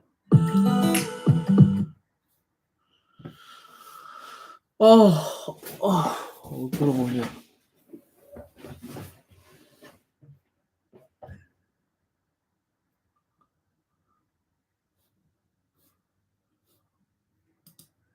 오늘은 6년간 다니던 삼성전자에 사표를 내러 가는 날이다. 참 길고도 길었다. 드디어 노예 탈출.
So now we have to try to move on.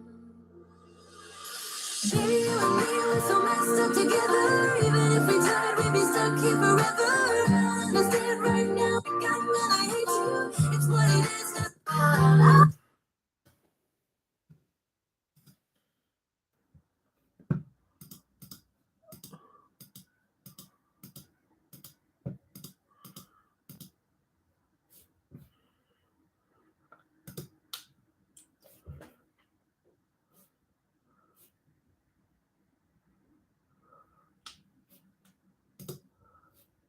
기름이 넘쳐흐르는 산유국가 아랍에미리트 10명 중 1명이 억만장자로 알려져 있는 곳인데요.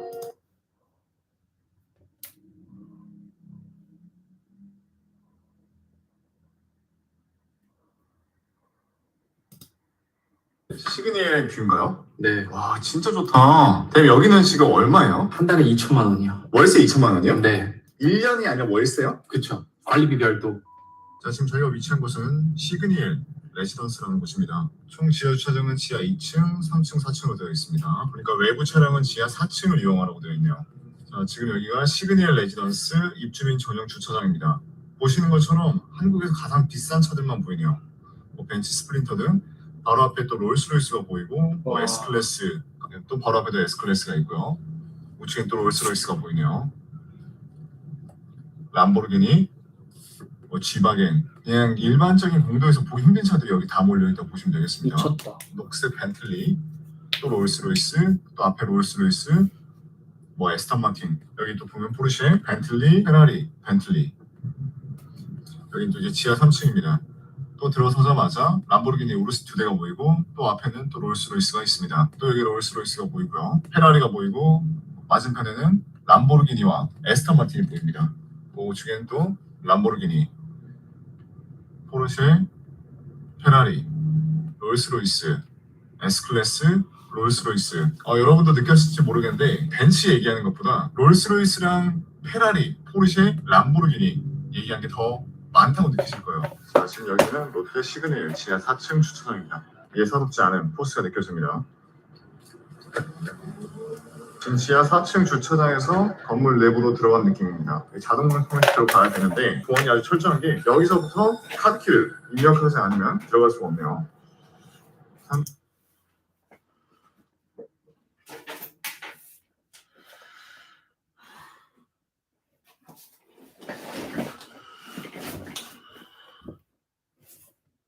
굉장히 고급지고 처음 본 사람 같은 경우에는 호텔이라도 믿어 의심치 않을 것 같습니다. 여기서부터 카메라 들이지 말라고 부끄럽다고.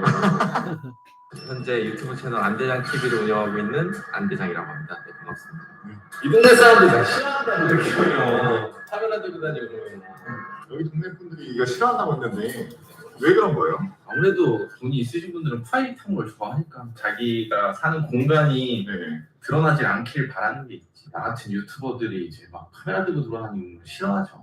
좋아하시는 분들 있어요. 얘 만나면 엘리베이터에서 한대장님 안녕하세요. 뭐 너무 잘 보고 있다고 번호 주세요 해서 막 같이 술 먹고 이렇게 친해지시는 분들도 있는데 싫어해서 이제 여기 컨시어지라고 이제 관리하시는 분들한테 민원 넣으시는 분들도 있어요. 아 정말요? 휴대폰 들고 그렇게 안 다녔으면 좋겠다. 아, 그럼 여기 시그니엘 레지던스 몇 층부터 몇 층까지 있는 거예요? 42층부터 71층까지만 여기 입주민들 공간이죠. 근데 지금 여기도 보면 꼭 마치 호텔 같아 보여요. 호텔인 거죠 여기는. 잘 들어오시죠. 네, 보겠습니다. 우와. 아, 진짜 현관부터가 넓어요. 네, 공간이 야, 그 여긴 뭐예요? 여기 이제 창고로 쓰는 공간. 팬트리 공간이 바로 우측에도 이렇게 있네요. 네네. 야, 정말 크다. 짐이 생각보다 되게 많으시네요. 저희 와이프가 네. 이제 유튜브 사이유라고 있는데 네. 잡다구리한 걸 진짜 잘 사요. 그래가지고 저희 집은 짐이 정말 많은 짐이에요. 근데 이게 또 수납이 되네요. 그쵸, 여기 수납 공간이 진짜 많아요. 이 네. 집은 이거 다 수납 공간이거든요. 이런 거 네. 다 수납 공간이어서. 야, 여기 야, 애기 신발이 제일 야. 우리 애기는 2칸 써요. 그래서 자기 취향대로 맨날 이렇게 항상 원하는 신발을 아침마다 신발 고르는데 한참 걸려. 아, 정말요? 네. 야, 우리 공주님 제가 사는 이유죠. 아주 이 두 여자 만나가지고 내가 이 고생을 해가지고 내가 지금 아. 얘네 먹여 살리느라고. 정말 여기가 괜찮은 게 딱 들어가자마자 뷰가 확 트여 있어요. 저 뷰가 와. 여기가 대략 몇 층 정도 되나요? 여기가 지금 48층이요. 야, 48층 뷰가 이렇게 멋있어요? 네. 시그니엘 뷰인가요? 네. 와, 진짜 좋다. 그럼 여기는 지금 얼마예요? 한 달에 2천만 원이요. 월세 2천만 원이요? 네. 1년이 아니라 월세요? 그쵸. 관리비 별도.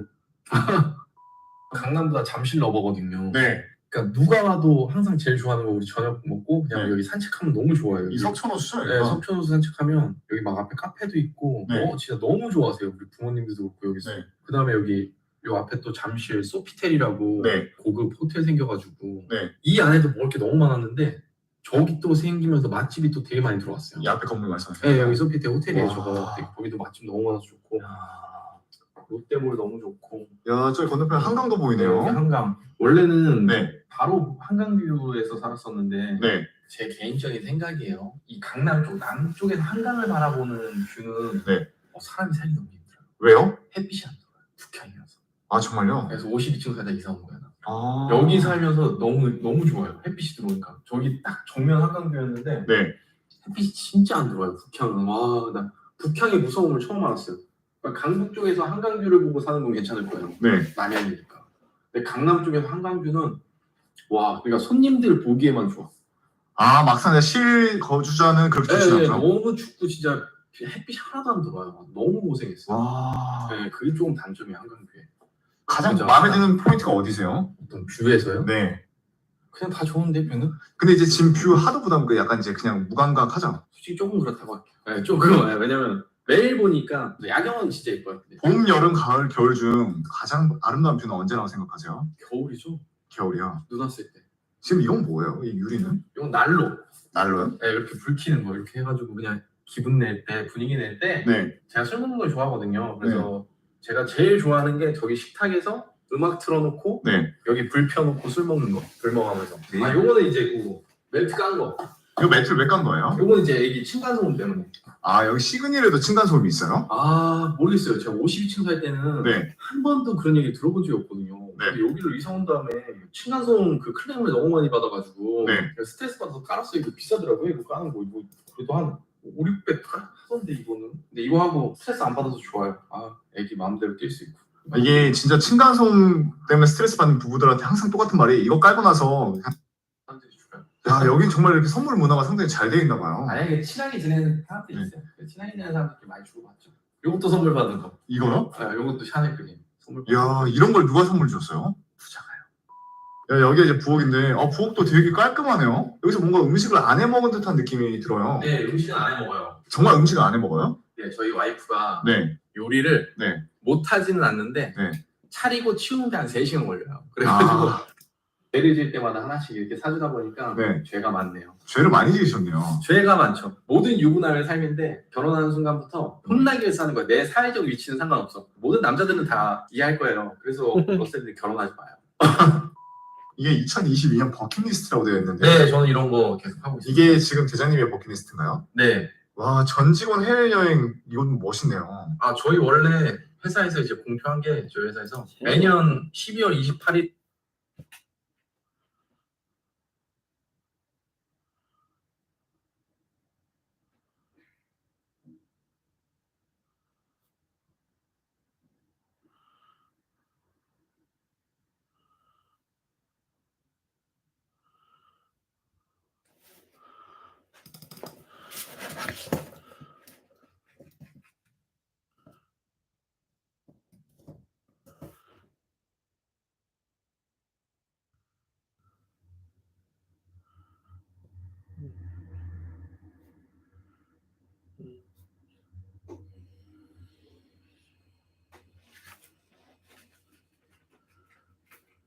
Icing speed.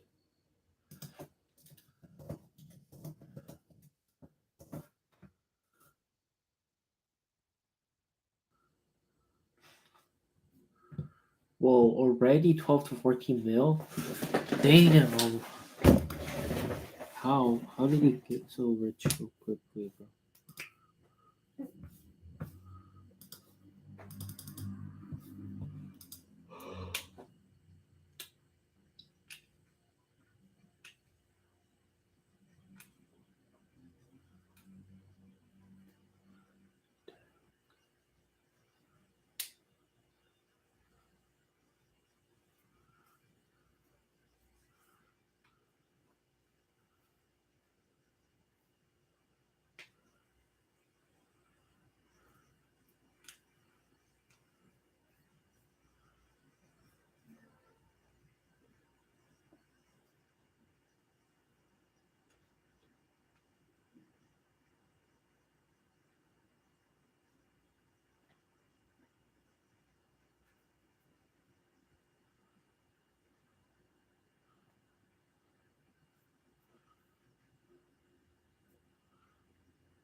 대관 해버렸어. 이게 프라이빗하게 먹어야 되니까.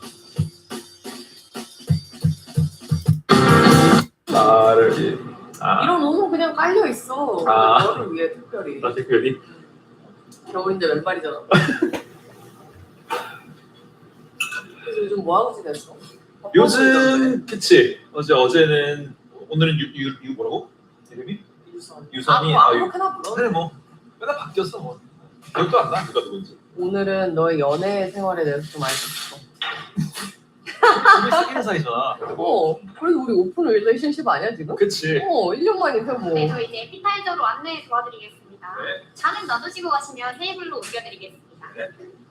네, 그럼 앞으로 자리해 주시면 됩니다. 감사합니다. 저 수서 먹어요? 네, 맞습니다. 되게 특이하다. 별로. 사비를 알아서 오신 걸 환영하고요. 저희가 준비한 음식이 핑거푸드여서요. 앞에 있는 타올로 손 한 번씩만 닦아주시겠어요? 자, 사용하신 타올은 여기 나무쟁반에 올려주시면 치워냈거든요. 저희가 첫 번째로 준비한 음식은 여기 앞에 있는 빨간 색깔 비트파이고요. 부서지기가 쉬워서 한 손으로 가볍게 잡으셔서 한 입에 드시는 걸 추천드립니다. 오, 진짜. 두 번째는 바나나로 만든 바나나 사코입니다. 처음 느껴주시는 맛은 초리조로 만든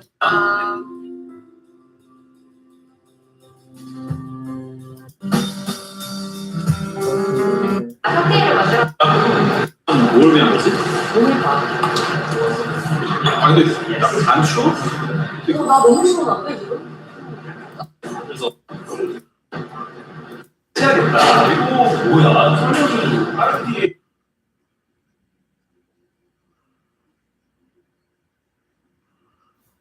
뭐냐 이건 도대체? 멤버.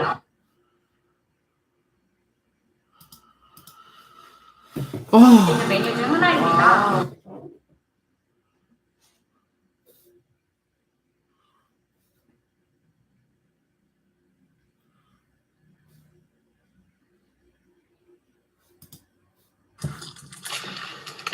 뭐냐 이건?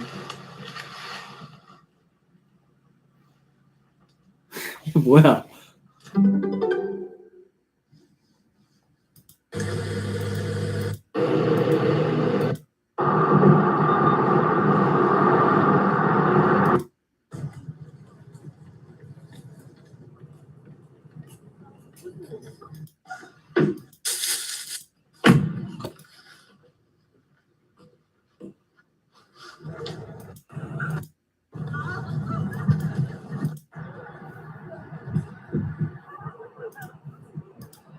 뭐냐 이건?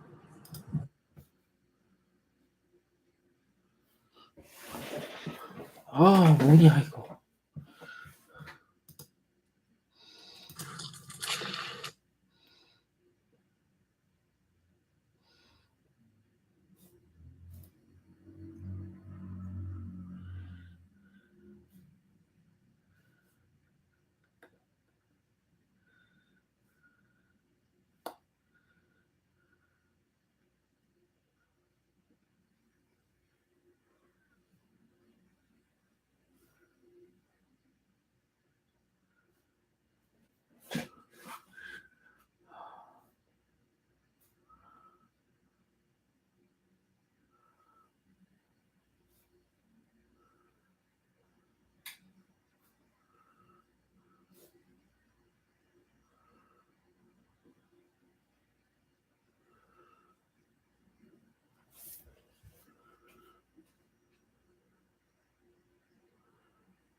일론 머스크가 트위터를 인수하자마자 조던 피터슨의 계정 정지가 해지됩니다. 이에 피터슨은 내가 돌아왔다. 고마워 일론. 라는 복귀 트윗을 올렸죠. 그리고 이어서 도널드 트럼프 전 미국 대통령의 계정 역시 곧장 복구가 됩니다. 그런데 무엇보다 가장 이슈가 되었던 것은 전 세계에서 가장 많이 검색된 남자, 인스타그램, 페이스북, 유튜브, 트위터, 심지어는 배달앱 우버이츠의 계정까지 정지된 앤드류 테이트의 트위터 계정 역시 복구가 되었다는 것이죠. 심지어 단 하루 만에 팔로워가 100만 명을 넘어가면서 지금 또 한 번의 큰 이슈를 불러일으키고 와 있습니다. 잠깐만 앨런 머스크 뭐냐 앤드류 테이트 싫어하냐?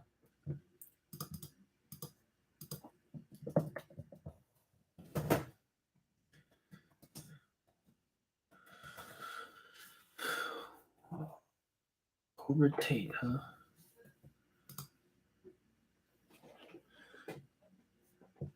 This is real or what? Andrew Tate. Tate. Andrew Tate. Andrew Tate. Wow. I'm subscribing. I'm following him. 2.8 mils. well already. Covertate.com. I will teach you.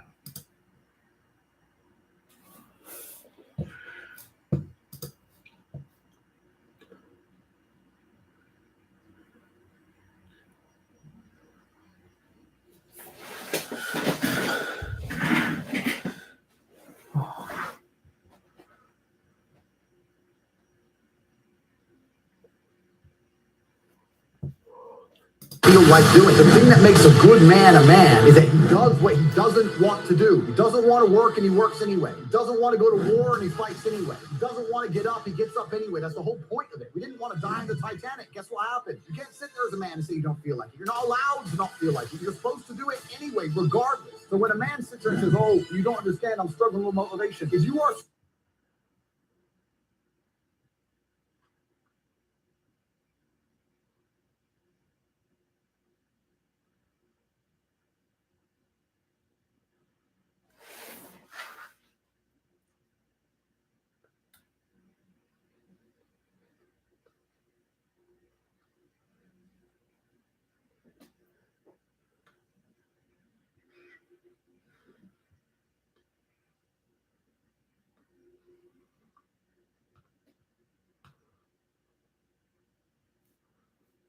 good or bad is completely your fault. Take responsibility for your life. If you believe that things just happen to you or that bad luck just comes and you can't affect it,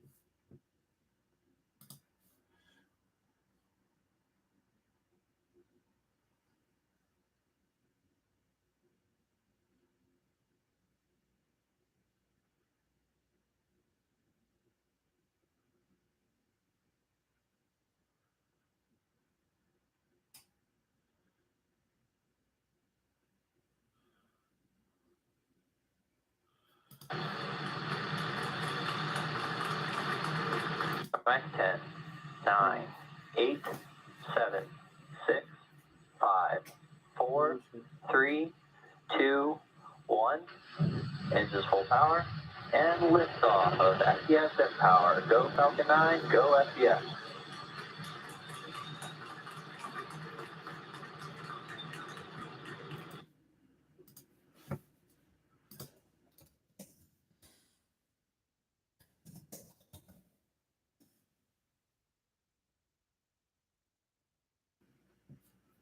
와 미쳤다.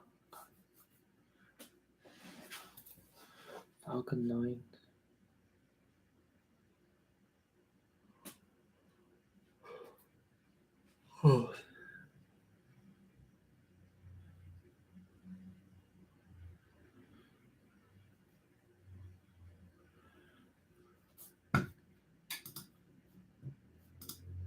그런 그가 지상파 방송의 사회자 피어스 모건에게 다음과 같은 질문을 왔습니다. This idea of charging $8 now a month, whatever it is, to access the blue tick premium Twitter account, would you do that? Would you pay the extra? I think that social media companies for a very long time have lived in an absolute fantasy where they printed money from thin air by charging people for pixels, and they grew into these large conglomerates with too many staff sitting around doing nothing, having coffee breaks. And Elon Musk is a businessman. He's walked into the office and he's firing a bunch of people who are messing around doing nothing, and he wants his business to make money, as it absolutely should. And how he decides that happens is his prerogative. I don't see why we should sit and accept that a website needs 200,000 people sitting around discussing in long meetings, sitting on beanbags about policy of human rights of some garbage, when he's come along and said, no, I'm a businessman, we're going to charge for our service, we're going to reduce the number of staff, we're going to be a functional, coherent company.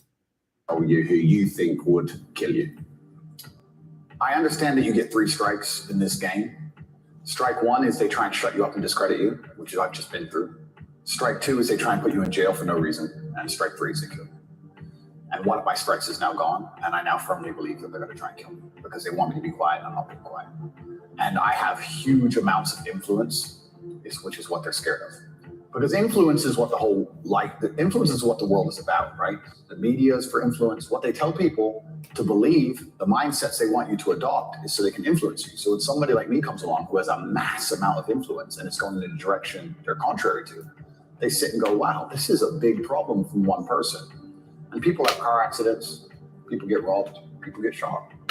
And that's the unfortunate reality of human nature. When you are a very large problem for very powerful people, they look for quick solutions, and the easiest solution is to kill them. And I think it's going to get there if I'm not extremely careful. So yeah, they dislike me not just because of what I say, because everybody knows what I say is true, but because of the huge amount of influence I have, and also the influence I have over the one demographic they're most fearful of, which are the young military-age males. They're the demographic that they need to keep under control the most, because those are the ones who will lead a revolution. That demographic is the backbone of the economy, of the defense of a nation. They're the number one enemy to the state if they decide to get in a big group together. Like, I don't want to be misogynistic. I've been accused of it enough. But if 100,000 women get in one place and complain, it's inconvenient. If 100,000 men get in one place and complain, it's a revolution. So they're scared of men free thinking, and they're scared of young men free thinking. And my fans are young military-age males, and I teach them to free think. So they look at me and they literally see me as a threat to the world. And that's why I think they're going to try and kill me. 실제로 자신이 죽임을 당할 수 있을 거라고 생각한 테이트는 수십 명의 보디가드들과 함께 다니며 최근에는 무술림으로까지 개종하여 어떻게든 살 길을 찾는 모습을 통해 실제적인 위협에 떨고 있음을 알 수 있죠. 저 역시 매우 궁금했었습니다. 도대체 왜 이리도 남성성을 끊임없이 거세시키라는 것일까? 모든 미디어의 내러티브를 여성성에 맞추고 기존의 남성성을 유해하다고 프레임 씌우며 안전을 빌미로 모든 자유를 통제하려고 할까? 그것은 여성성이 놀라울 만큼 안전에 집착하는 성향이 있고 남성성은 이해할 수 없을 만큼 자유에 집착하는 성향을 띠고 있기 때문입니다. 물론 여기서 말하는 여성성과 남성성은 여성과 남성을 뜻하는 게 아닙니다. 보통의 여성보다 여성성을 타고난 남성도 있고 반대의 경우도 즐비하기 때문이죠. 그러니까 미디어를 통해 남녀불문 모두에게 여성성을 알게 모르게 학습시킬 수 있다면 대중은 자유보다 안전을 중시할 것이고, 그렇게 되면 팬데믹과 같은 재해 또는 인위적인 대형 사고가 발생했을 때 대중들은 스스로의 자유를 포기하고 심지어는 개인정보를 포함한 사생활까지 모두 정부에 맡기며 안전을 보장받기 위해 더욱더 강력한 통제를 요구한다는 것입니다. 그러한 여성성을 지닌 부류가 주요한 대중을 이루고 나니 지금 가장 많은 공격을 받고 있는 부류들은 바로 유해한 남성성을 지녔다고 레이블링된 남자들입니다. 과민한 여성성은 공포에 반응하여 극단적인 안전을 추구하고, 과한 남성성은 통제에 반응하여 아나키즘적인 반기를 들게 되는데, 모든 것은 양면성이 있듯 미디어나 각종 매체의 프로파간다가 대중이 지닌 남성성을 거세시키려 한 것은 어떻게 보면 자연스러운 처사인 것처럼 보이기도 합니다. 남녀불문 모두에게 테이트나 푸틴 같은 남성성을 발현시키게 하기 위해 그 잠재성을 자극하게 되면 영토 싸움과 권력 전쟁, 나아가서는 실제 세계대전이 일어날 수도 있기 때문이죠. 그럼에도 답답한 것은 어쩔 수 없는 듯 돈이나 경제 이야기만을 하던 백만년자 청년 사업가 유튜버가 갑자기 자신의 콘텐츠의 맥락과는 전혀 다른 한 영상을 올리게 됩니다. There's a top secret undeclared war that is going on behind the scenes right now. You see, the last few weeks I found myself investigating something way deeper than I ever would have imagined. You know that feeling when you see something happen in the media, a narrative spread, it's being perpetuated, and it just doesn't sit right with you. Something feels off. You know, as if there was some sort of, agenda behind it. Well, that's exactly how I feel about this war against masculinity and freedom of speech that's really started to ramp up in the last few months especially. Recently it's gone so bad that it feels like they are trying to silence us by pushing so much BS down our throats that we nearly asphyxiate and aren't even capable of speaking anymore. The worst part is all of these attacks seem so specific and coordinated that I can't help but feel that there may be a bigger story that's not being told. So I've had this fire inside of me recently to start searching for some answers. Why is there a war against people who speak up against the media's agenda and encourage people to think for themselves? Why is it that only one side of the argument gets silenced? And lastly, who is behind all of this? All of these questions led me down so many different rabbit holes, and the path that was the scariest was just looking back at the history of our civilization as a whole. And here's why. I found myself reading about the motives and end goals of the ancient Greek wars, the Roman civilization, all the way down to World War I and II. And I will say at first I thought I might have been exaggerating by comparing an actual war with guns and bombs and planes to a few social media cancellations and bans. But after really digging deep into the past wars the world has lived through, I have noticed that there is something truly nefarious going on. But what is it and why? What sparked every single one of those wars was the strive for control. It was not the strive for one nation to control another, or the strive of its people to control their land, but rather the strive of a very small group of individuals to control everything that they could put their hands on, and above all, perpetuate such control for generations to come. From the Roman Wars to the Cold Wars, there was always a small group of people acting behind the scenes with their hidden motives masked behind false ideals. And that, my friends, is why I call them the puppet masters. Everything that happens around you is carefully planned by the puppet masters in control and executed by their puppets that we get to see around us. Now, most people would stop there, but I ask myself, I have to take a pill. I can't forget to take a pill, bro.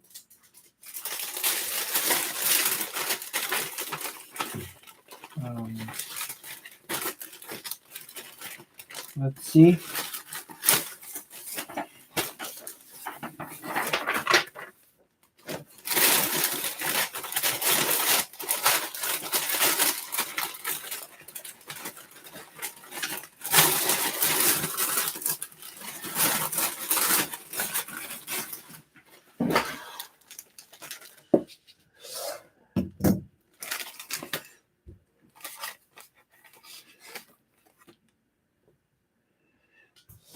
I have to go 2 o'clock tomorrow, so I have to wake up early. Tomorrow is like the 18th, man.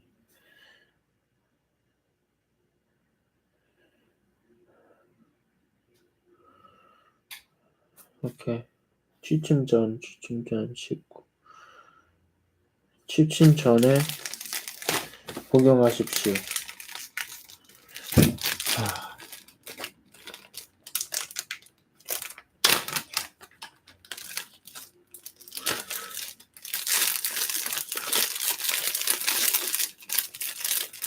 Okay, I'm taking 2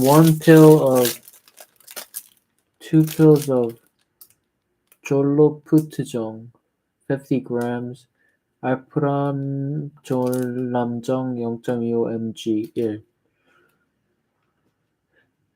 졸로푸트정 50 milligrams, and 향알프라졸람정 0.25 milligrams. For sleep. I'm gonna take it in a few minutes. It's this pill. Fucking hell, man. I don't like pills, bro.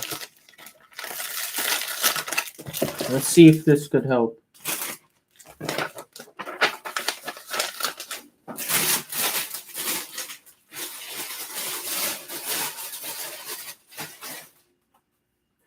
I know I'm gonna get depressed as soon as I work on this shit. is this really the final answer? The more I thought about this answer, the more questions I had. How do the puppet masters achieve control? And how have a few people managed to control an entire civilization through the course of history? And this is where things start to get very concerning.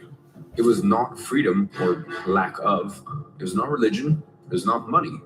What sparked every single one of those wars was the strive for control. 통제. 과거의 지배자나 현재 권력자들이 원하는 것은 돈이나 자유, 그러한 것들이 아니다. 결국에는 무조건 통제다. 남성성이 통제받기를 원하지 않는다는 것은 다른 말로는 남성성은 통제하고 싶다는 것을 뜻하기도 합니다.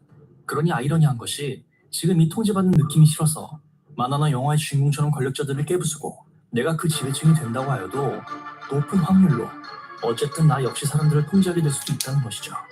결국 어떤 시스템이든 이 피라미드 구조를 벗어나기 힘든 것처럼 보입니다. 공포를 통해 안전에 대한 욕구를 배가시키고 그렇게 큰 정부를 통해 통제에 따르기 쉽게 하여 남성성 특유의 반항심과 자유를 향한 욕구를 제거하고 계속해서 시스템 안정에 박차를 가해갈 수 있도록 청년들에게는 일정한 소득만 얻게끔 하여 최소한의 삶만 영위할 수 있는 보금자리를 제공해주고 높은 세금을 통해 부자가 되는 기회를 앗아가며 나아가서는 육류고기보다 콩고기까지 먹게 하면 정말 금상첨화입니다. 콩에는 이소플라본이라는 여성 호르몬이 에스트로겐과 거의 동일한 구조를 지닌 물질이 있는데 이를 다량으로 섭취하면 여성 호르몬의 작용이 일어나 여성들은 생리주기가 불순해지고 남성들은 열중이 걸리는 경우가 많아진다고 합니다. 그래서 저 역시 일본 유학 시절에 나또를 많이 먹으면 열중이 걸릴 수 있으니 주의해야 한다는 것이 일본 일상생활에서의 상식이었습니다. 그런데 세계 흐름을 주도하는 빌 게이츠는 전 세계 인류가 보다 더 빠르게 콩고기를 먹게 하기 위해 콩고기 회사에 천문학적인 금액을 투자하였고 이제는 대규모 농장에까지 손을 대어 백신을 넘어 음식까지 그의 친절한 마음이 전 세계에 닿고 있습니다. 모두를 더욱더 초식남, 즉 본래의 남성성을 거세지킬수록 이 사회를 보다 더 안전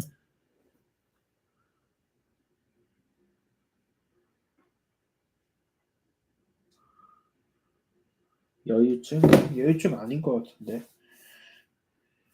Not really, because I work out like fuck ton. Look at it, bro.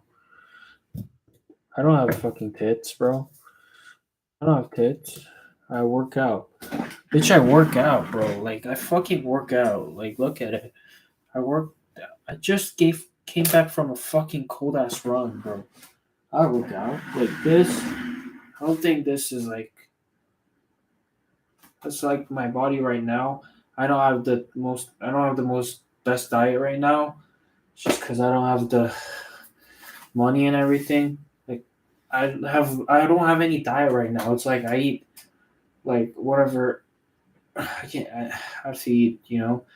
Barely care about my diet right now. But this is my body without my diet.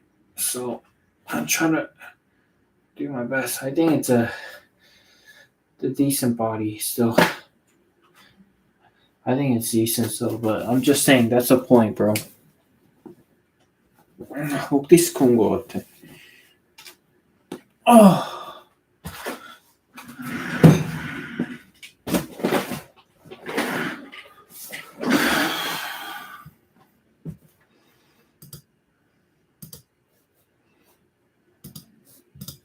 하고 잘 통제할 수 있게 되기 때문이죠.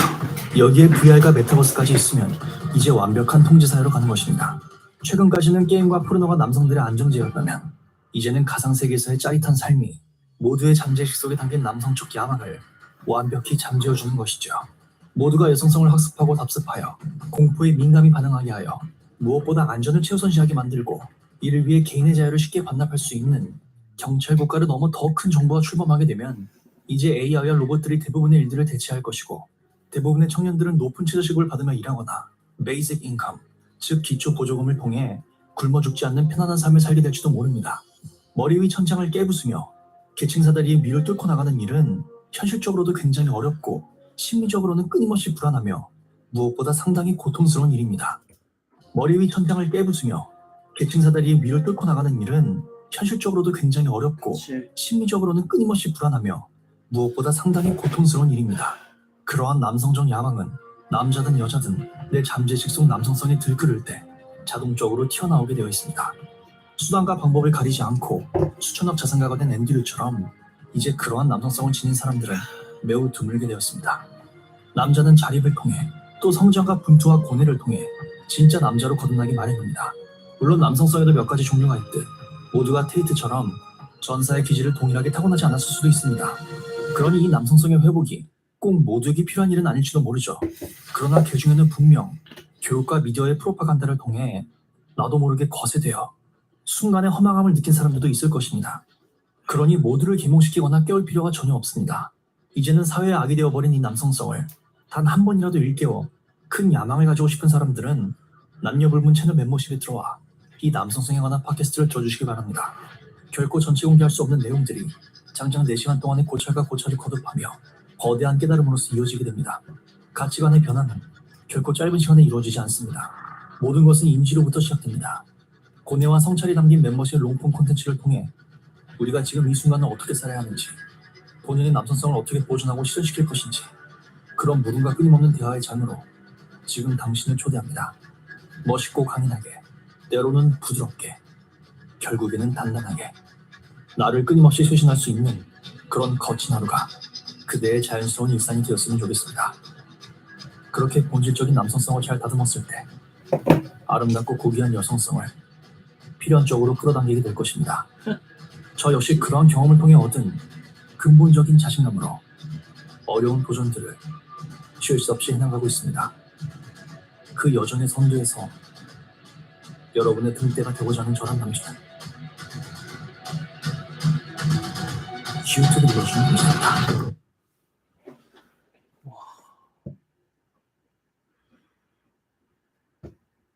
대단하네.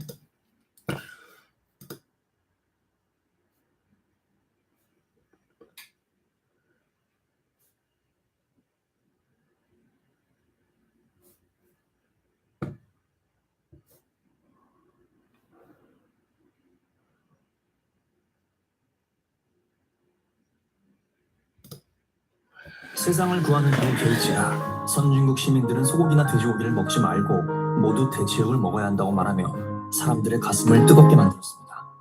그리고 닥치는 대로 농장을 사들여 약 10억 평방미터가 되는 넓은 농지를 소유하며 개인으로서는 미국 1위의 농장 소유자가 되었죠.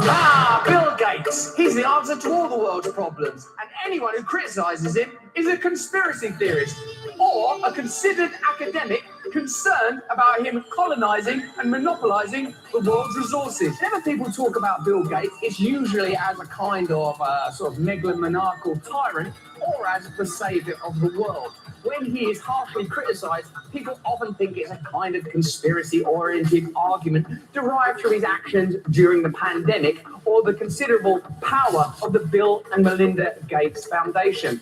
Recently, 50 agricultural organizations got together to write Bill Gates a letter condemning his approach and suggestions to the problem of food sovereignty. It's a beautiful letter, it's brilliantly articulate, and the reason we want to present it to you today is because it demonstrates that criticizing Bill Gates doesn't make you a conspiracy theorist, and it demonstrates security. It is your preferred. 소를 사육하고 도축하여 운반할 때 배출되는 온실가스가 덜한, 그러니까 기후변화에 큰 도움을 줄 수 있는 대체육을 고기 대신 무조건 먹어야만 한다는 것이었죠. 러셀 브랜드는 영국 출신의 코미디언이자 헐리우드 배우이며 유튜브 채널 구독자는 이제 600만을 돌파했습니다. 그런 그는 개인의 자유를 굉장히 중시하는 인물인데 유독 빌 게이츠를 비판하는 농조의 영상이 참 많습니다. Bill Gates over the last few years has endured some criticism. He's endured criticism because of his funding of the WHO and the ability that gives him to shape the narrative around vaccines. He's also received criticism because of his funding of the media, which also would, in theory, allow him to shape the narrative. The Gates Foundation is the second largest contributor to the WHO. As of September 2021, it had invested nearly $780 million in its programs this year. Bloody hell, that's such a lot of money. That's such a lot of power, isn't it? People say, oh, it's a conspiracy theory talking about Bill Gates, but that's someone who can give $780 million via, admittedly, a foundation to the WHO. That's influence. What do you think this is, this world you live in? We live in a capitalist corporate society. If you've got that amount of capital, that equates to incredible influence. That's not a conspiracy. That's not the man I think he can fly around the world and he uses his mind to control people. So he uses his money to exert influence, how people do. 빌 게이츠를 비판하면 무조건 음모론자 취급을 하며 빌 게이츠같이 좋은 사람이 어떻게 세상의 내러티브를 자신의 어젠다에 맞춰 변형하거나 조작하겠느냐 하는 의견이 많은 듯했습니다. 하지만 아무리 좋은 사람이라도 힘과 권력을 갖게 되면 또 나이에 따른 호르몬 변화나 다양한 경험을 통해 새로운 가치관이 형성되면 세상을 자신이 원하는 대로 뜻하는 바대로 변화시키고 싶어 하게 될 수도 있습니다. 사실은 우리 모두가 진짜 고기가 아닌 가짜 고기를 먹어야 한다는 것도 제 아무리 합당한 이유와 숭고한 목적이 있다 한들 엄밀히 말하면 그 역시 자신의 정의를 세상에 투영시키는 일이죠. 그런데 여기서 정말 흥미로운 것은 유엔 사무총장의 지속가능한 발전위원회에 2년간 참여했던 조던 피터슨이 가장 싫어하는 부류가 바로 빌 게이츠와도 같은 환경론자라는 것입니다. This winter, tens of millions of British citizens, including children, will be tipped or dumped into energy poverty, severe enough to risk permanent damage to their health.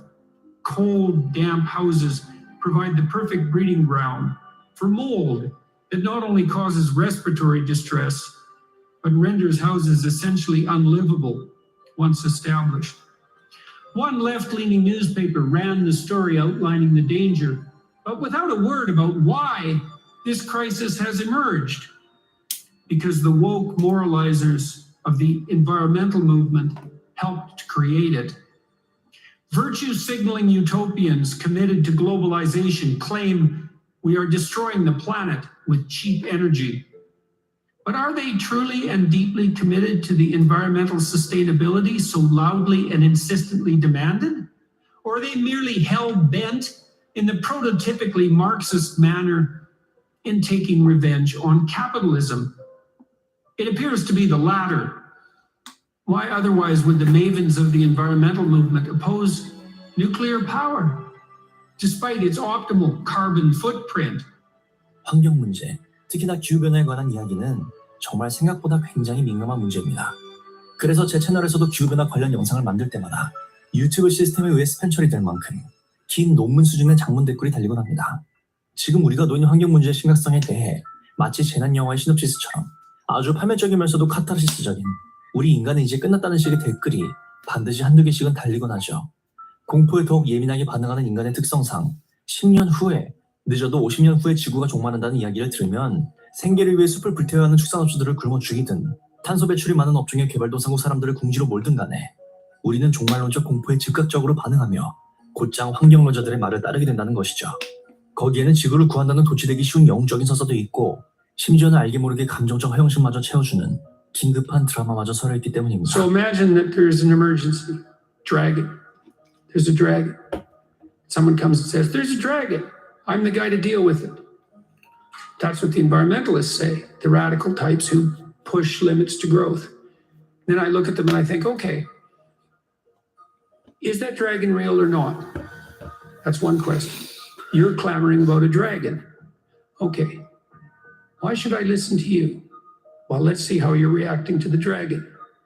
First of all, you're scared stiff and in a state of panic. That might indicate you're not the man for the job. Second, you're willing to use compulsion to harness other people to fight the dragon for you. So now not only are you terrified, you're a terrified tyrant. So then I would say, well, then you're not the Moses that we need to lead us out of this particular exodus. And maybe that's a neurological explanation. It's like, if you're so afraid of what you're facing, that you're terrified into paralysis and nihilism, and that you're willing to use tyrannical compulsion to get your way, you are not the right leader for the time. So then I like someone like Bjorn Lomborg or Matt Ridley or Miriam Tupy. And they say, well, look, we've got our environmental problems. Fundamentally, the track record of the human race is that we learn very fast and faster all the time to do more with less. And we've got this. And I think, yes, to that idea. You know, the environment, I don't even know what that is. That's everything, the environment. I'm concerned about the environment. It's like, how is that different than saying I'm worried about everything? How are those statements different semantically? Because people have gone after me because I don't buy the climate models. Well, I think about the climate models as extended into the economic models, because the climate model is, well, there's going to be a certain degree of heating, let's say by 2100.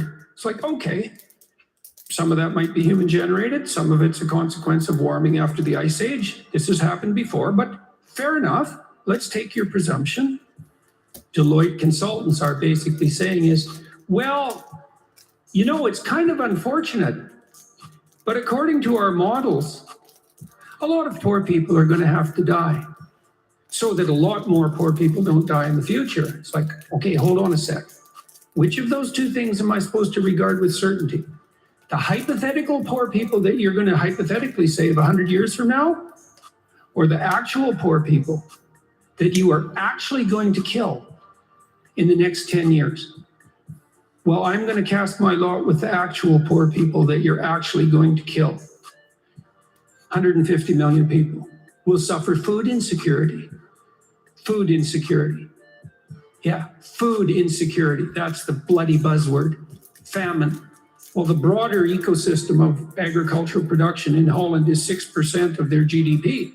Now, these centralizing politicians think, take an industry, you knock it back by fiat by 30%. Now, it runs on like a 3% profit margin. Now, you're going to kill 30% of it. How are you not going to bring the whole thing down, the whole farming ecosystem down? How are you not going to impoverish the transport systems? How are you not going to demolish the grocery stores? You can't take something like that and pare it back by fiat by 30% and not kill it. I can't see how you can do that. I mean, look what we did with the COVID lockdowns. We broke the supply chains. Tried buying something lately? You can't, and wait, and aren't the Chinese threatening Taiwan at the moment? What are the environmentalists thinking? We love the planet. It's like, do you? We love the poor. Do you? Okay, let's pit the planet against the poor. Who wins? The planet. Okay, you don't love the poor that much. Do you love the planet? Or do you hate capitalism? Let's pit those two things against each other. Oh, well, it turns out we actually hate capitalism. How can we tell? Because you're willing to break it. And you know what's going to happen. So what's going to happen in Sri Lanka with these 20 million people who now have nothing to eat? Are they going to eat all the animals? Are they going to burn all the firewood? They're stockpiling firewood in Germany. It's like, so is your environmental globalist utopia going to kill the poor and destroy the planet? And that's okay, because we'll wipe out capitalism. It's like, okay. 사실 대부분 환경 및 기후변화에 관심을 가지는 사람들은 그저 지구를 지키고 싶은 마음이 더 클지도 모릅니다. 그러나 무조건 미디어에서 추앙받는 환경운동가들의 말도 한 번쯤은 생각을 해봐야 한다는 것이죠. 기후변화 정책을 온 국가들이 따를 경우 대기근이 올 수도 있다고 예언한 조던 피터슨의 이야기를 들으면 닥치는 대로 모든 농지를 사들인 빌 게이츠의 의도가 은연중 궁금해집니다. Bill Gates made headlines for becoming the largest private farmland owner in the US. He had accumulated more than 269,000 acres of farmland across 18 states in less than a decade. Why? It's a good economic investment. 사실 온실가스 배출 문제 때문에 소고기를 먹지 말아야 하면 커피나 초콜릿도 먹으면 안 됩니다. 그런데 소고기 안 먹는 것과 커피나 초콜릿 등의 기호식품을 안 먹는 것은 사뭇 다르게 여겨집니다. 왜냐하면 이 환경주의는 동일선상의 비거니즘과 페미니즘과도 같이 그 뿌리를 여성성에 두고 있기 때문입니다. 숲을 막무가내로 해치며 발전과 성장을 이룩하고 동물을 죽여 피해 젖은 손으로 고기를 먹는 일은 남성성의 일부이기도 한 야만성의 발현이라고 볼 수도 있습니다. 젖은 손으로 고기를 먹다. 숲을 막무가내로 해치며 발전과 성장을 이룩하고 동물을 죽여 피해 젖은 손으로 고기를 먹는 일은 남성성의 일부이기도 한 야만성의 발현이라고 볼 수도 있습니다. 물론 현대사에 와서 이 야만성은 말 그대로 굉장히 저급한 성질로서 여겨지며 현재 주류 미디어의 남성성이 거세 내러티브와도 곧장 맞닿아 있습니다.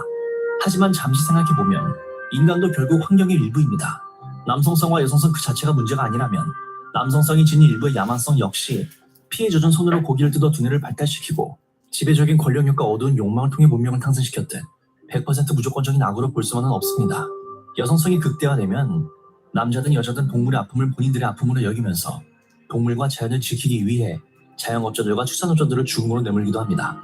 나르시시스트적인 확률론자 및 채식주의자들 모두가 이러한 감정적 허용을 지는 것은 아니지만 우리 인류는 늑대로부터 가정을 지키던 사냥꾼이었으며 그러한 의미에서 육식은 남성성의 상징이기도 합니다. 온실가스 배출을 막기 위해 고기를 먹지 않는 것도 물론 좋은 선택일 수 있지만 이미 화이트오크 패스처스와도 같은 재생농업 방식을 활용해 가축 및 도축을 하는 기업은 오히려 콩고기를 재배하기 위해 토양을 오염시키고 토착 생물들을 죽여 생물 다양성을 파괴하는 대체육 기업보다 온실가스 배출이 덜하다고 합니다.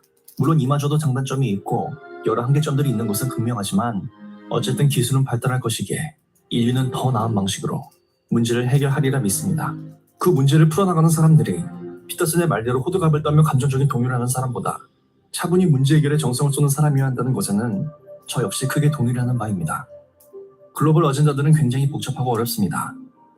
곧장 감정적으로 번져버리는 문제이기도 하죠.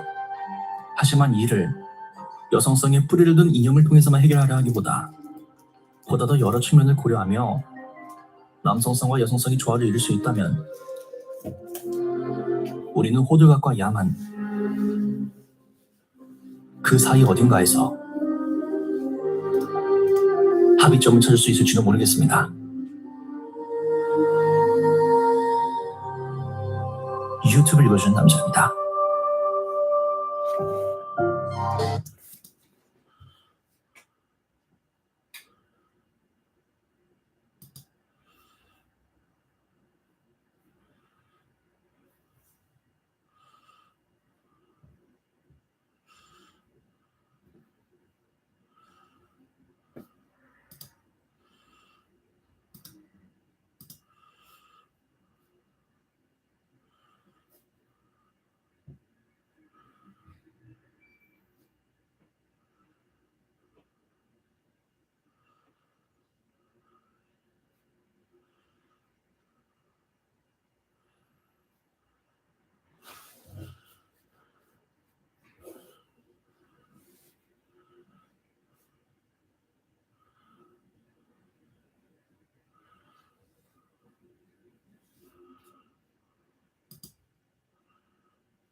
목욕물을 팔아 전 세계를 경험시킨 벨 델핀이 결국 모든 것을 드러내기로 합니다. Hello, Internet.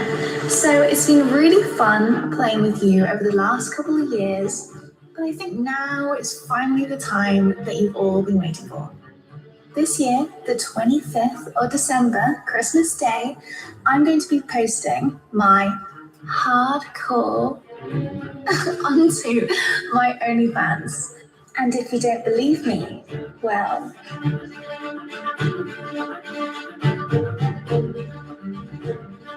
자료 화면으로 담을 수 없지만 이후에 그녀는 실제 남성의 성기를 받는 영상을 자신의 트위터에 올리기도 했습니다. 그녀를 모르는 사람들은 그냥 음란물 배우 아니야? 하며 넘길 수도 있지만 그녀를 아는 사람들에게는 꽤나 충격적인 소식이었습니다. 지난 몇 년간 그녀는 정말 많은 노출을 하면서도 적곡지나 성기, 성관계 영상 등은 절대 보이지 않던 분이었습니다.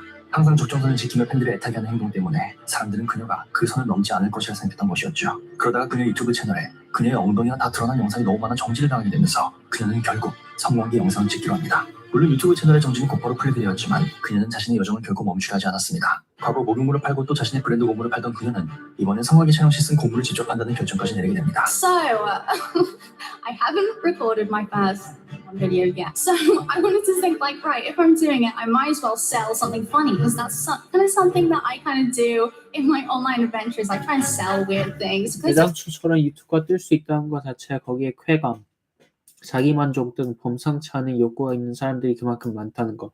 결국 이 사회에서 살아남으려면 확고한 신념을 가지고 주변에 휘둘리지 않던지 아니면 아예 저렇게 작정하고 욕구 만능 시장에 뛰어들던지 둘 중 하나인 듯.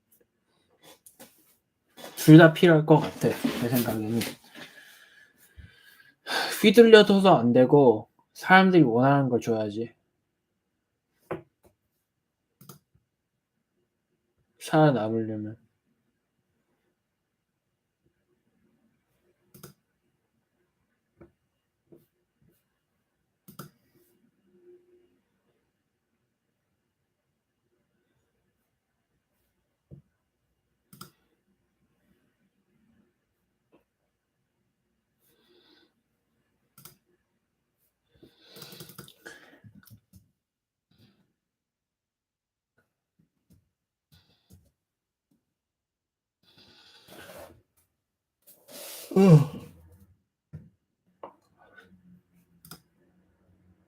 Putin said this in an interview. They said, what do you think of Trump? He said, I've been through 3 US presidents and they all have amazing ideas. The ideas don't get implemented because people don't understand how strong the bureaucracy of America is. When the people with the dark suits arrive and explain to him how things are really done, his ideas will not come to fruition. Putin said himself, the president has people above him telling him what to do. Putin said this in an interview. They said, what do you think of Trump?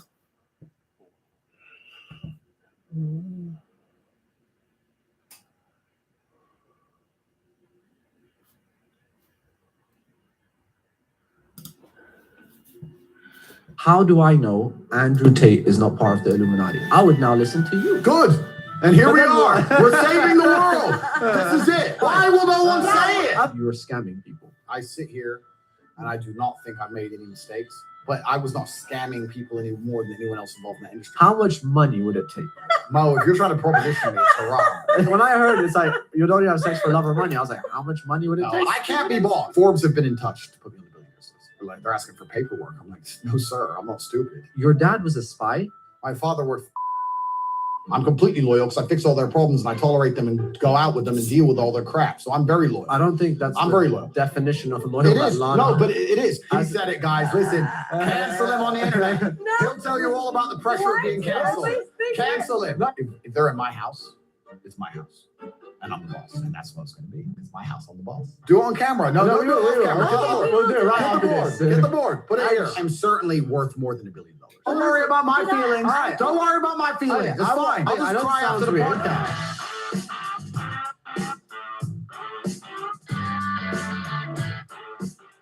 Welcome to the Vibes Show. And oh my God, this is a nerve-wracking episode. So guys, welcome back to the podcast. I hope you guys are having a great day.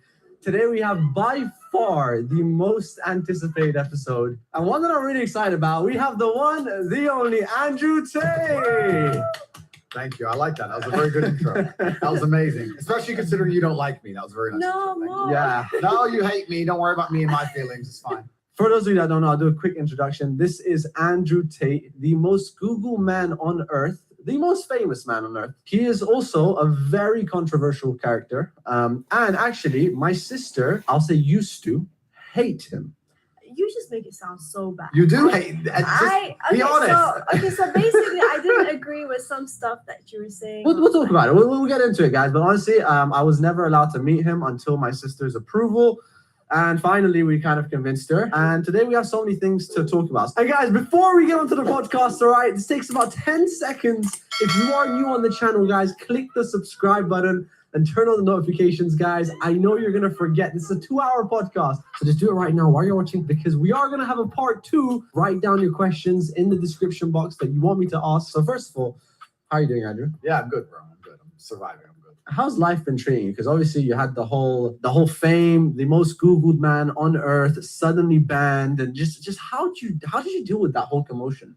I guess for some people it would be devastating to be, you know, the most Googled man in the world, then banned, but then I stayed the most Googled man in the world. So I guess it would have been an emotional roller coaster for some people. But all in all, you just take one day at a time, and there's work to do, and you just stay true to your mission. It's been pretty good. It's been wild, certainly entertaining. When they lie about you at length, like they did for me, especially in mainstream news, when they tell you so many lies that people's sisters randomly hate you for no reason, then I guess that can be a detriment. That can be a problem to deal with. But I understood that the truth will soon come out and people will soon realize I'm actually a nice guy. And their attempt to destroy me has backfired now, and it's just destroyed their own credibility in the eyes of many people. So I think it's been pretty good in terms of damaging the mainstream media machine. All in all, I'm happy. You're happy.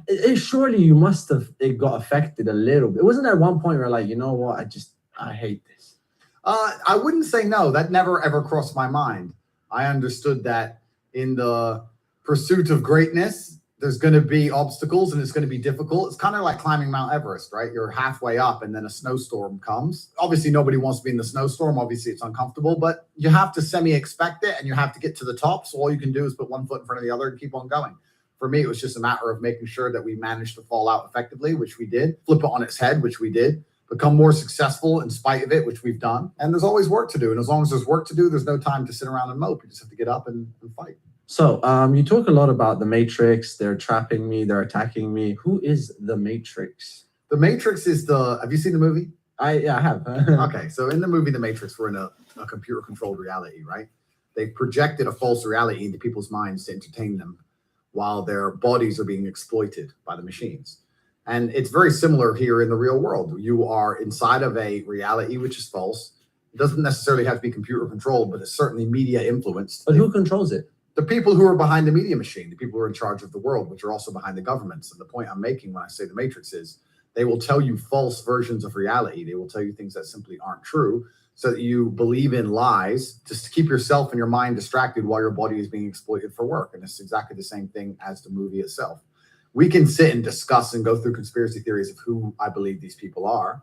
But the truth is, you have to understand there's very influential people out there in the world with massive amounts of money, massive amounts of influence. Yeah. And they're trying to push certain agendas and ideals on the population because why wouldn't they? But I kind of want to know, who do you think they are? Yeah, you said you might know. Is that true? You guys are going to try and get me suicided. Try and get me in because trouble. I feel like you know a lot more than we would know Yeah, about the whole sounds Matrix system. So who do you think is behind it? Well, I know a lot more than I even say.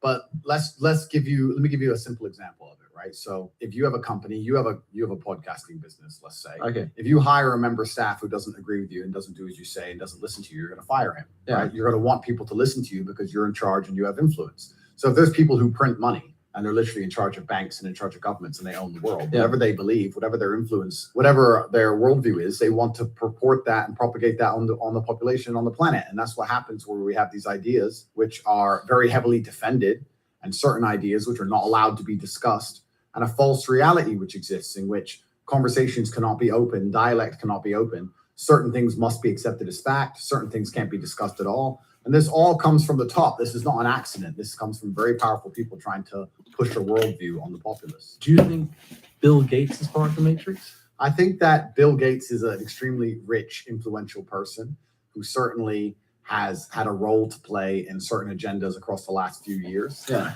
It's not a matter of, you're thinking of it more as a small select room of people who are trying to control their world like a superhero movie. Yeah. It could be like that, but it's not like that. What it is you have very influential people with a lot of power, with a lot of resource, who are interested in creating slave minds amongst the general populace because they don't want to upset their very fortunate position in the world. Yeah. So there is a genuine and obvious agenda to attack masculinity as a whole, for example. The idea of masculinity, they like the idea. Hold up.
Of that being attacked.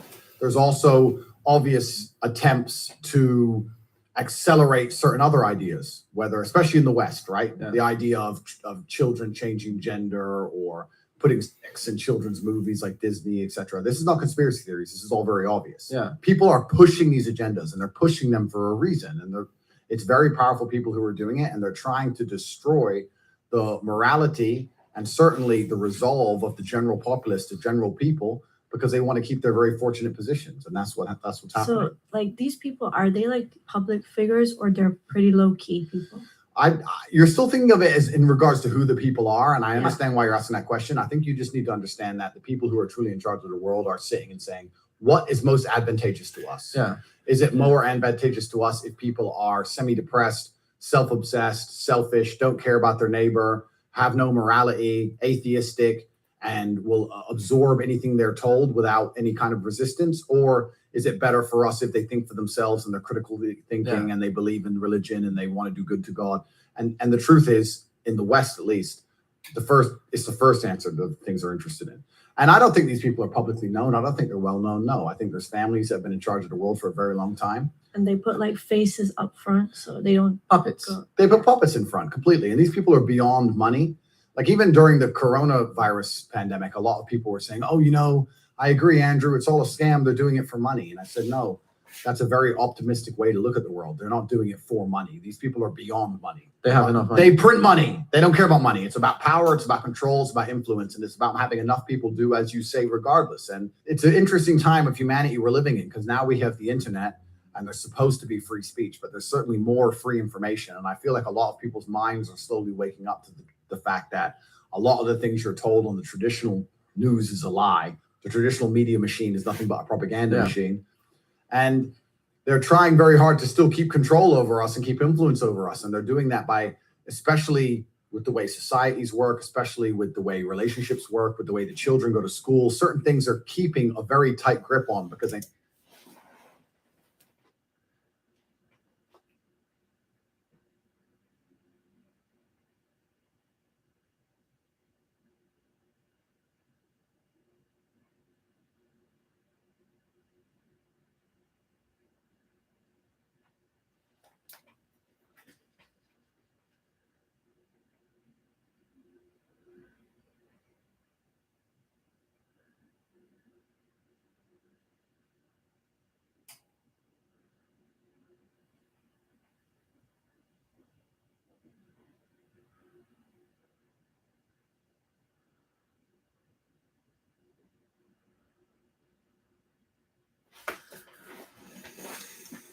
know it's very important for their power and their propaganda machine. All right, you said one thing. You were like, how nowadays it's like this whole gender identity and stuff like that, and you know how they spread messages. You saw recently the whole Balenciaga scandal. Yep.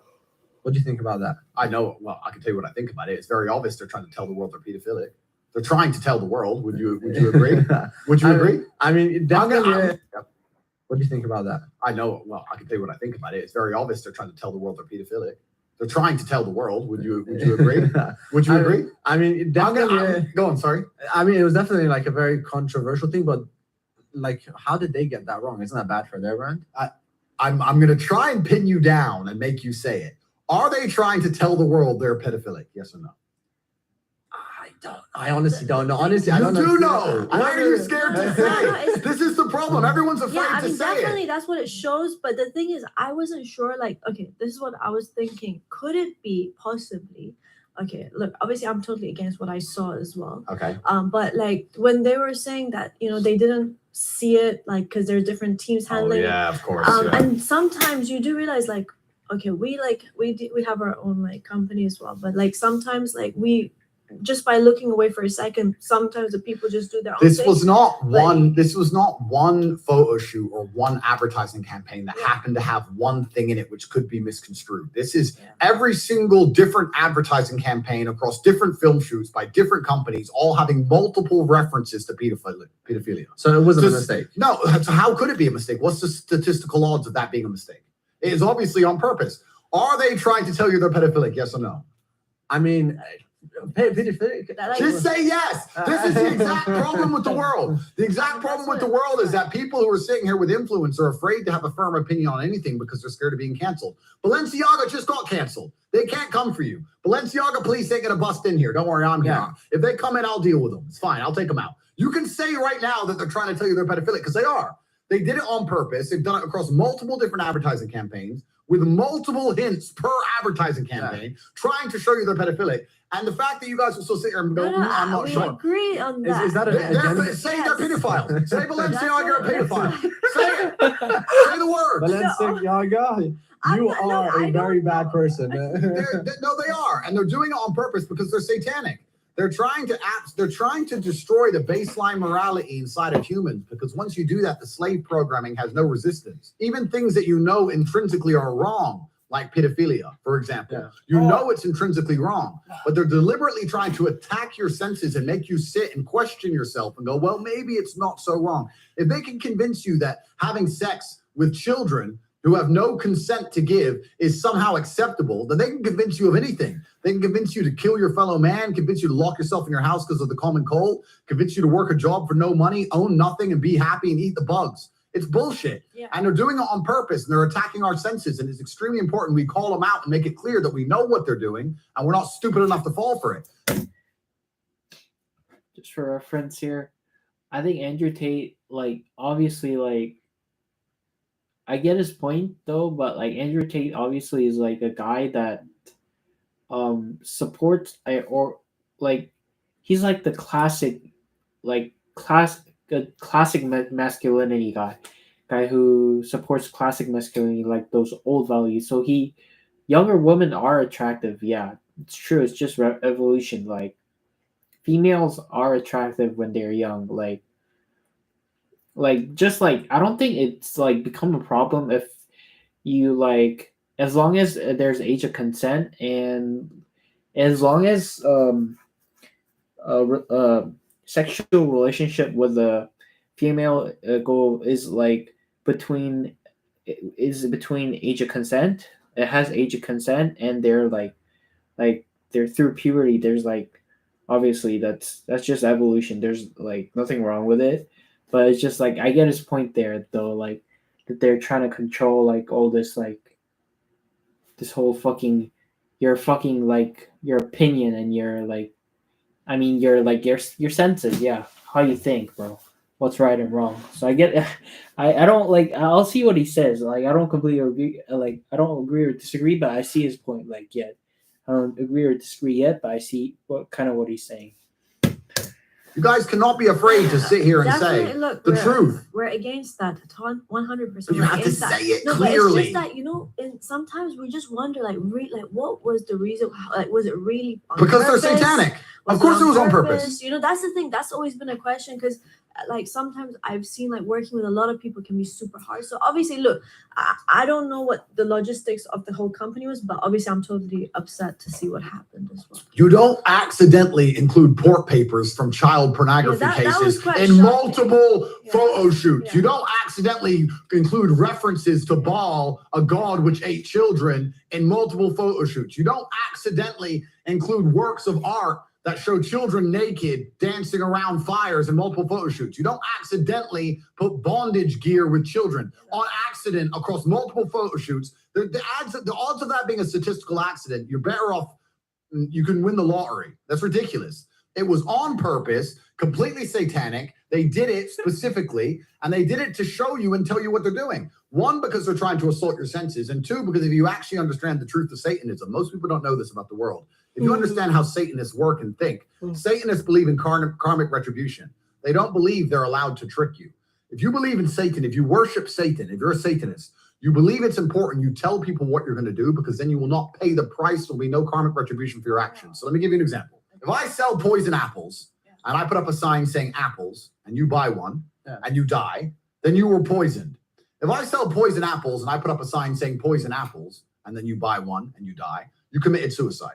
The fact that I told you what it was means I'm not guilty. I didn't murder you. You committed suicide. So when you do bad things, when you do evil things, the Satanist handbook, you can look this up yourself, the satanic religion says, you have to make it clear to them what you're doing. And if they don't resist, if they don't stand up against it, then they are complicit. They're agreeing that what's happening is okay. So by telling you they're pedophiles and nobody do anything about it, they can sit there and go, well, everyone knew we're pedophiles. Look, it's obvious we're pedophiles. Nobody cares.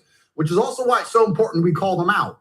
You can't sit here and be wishy-washy on some issues. You have to sit here and say, this is disgusting. These are children. They're being exploited. Balenciaga are pedophiles. It should be canceled absolutely with certain language. Both of you have very large profiles and platforms. But say it. Say the fact. Balenciaga are pedophiles. Repeat after me. Balenciaga are pedophiles. Yo, but what about, okay, why will no one say it? Okay, What's the fear? People who did that are pedophiles.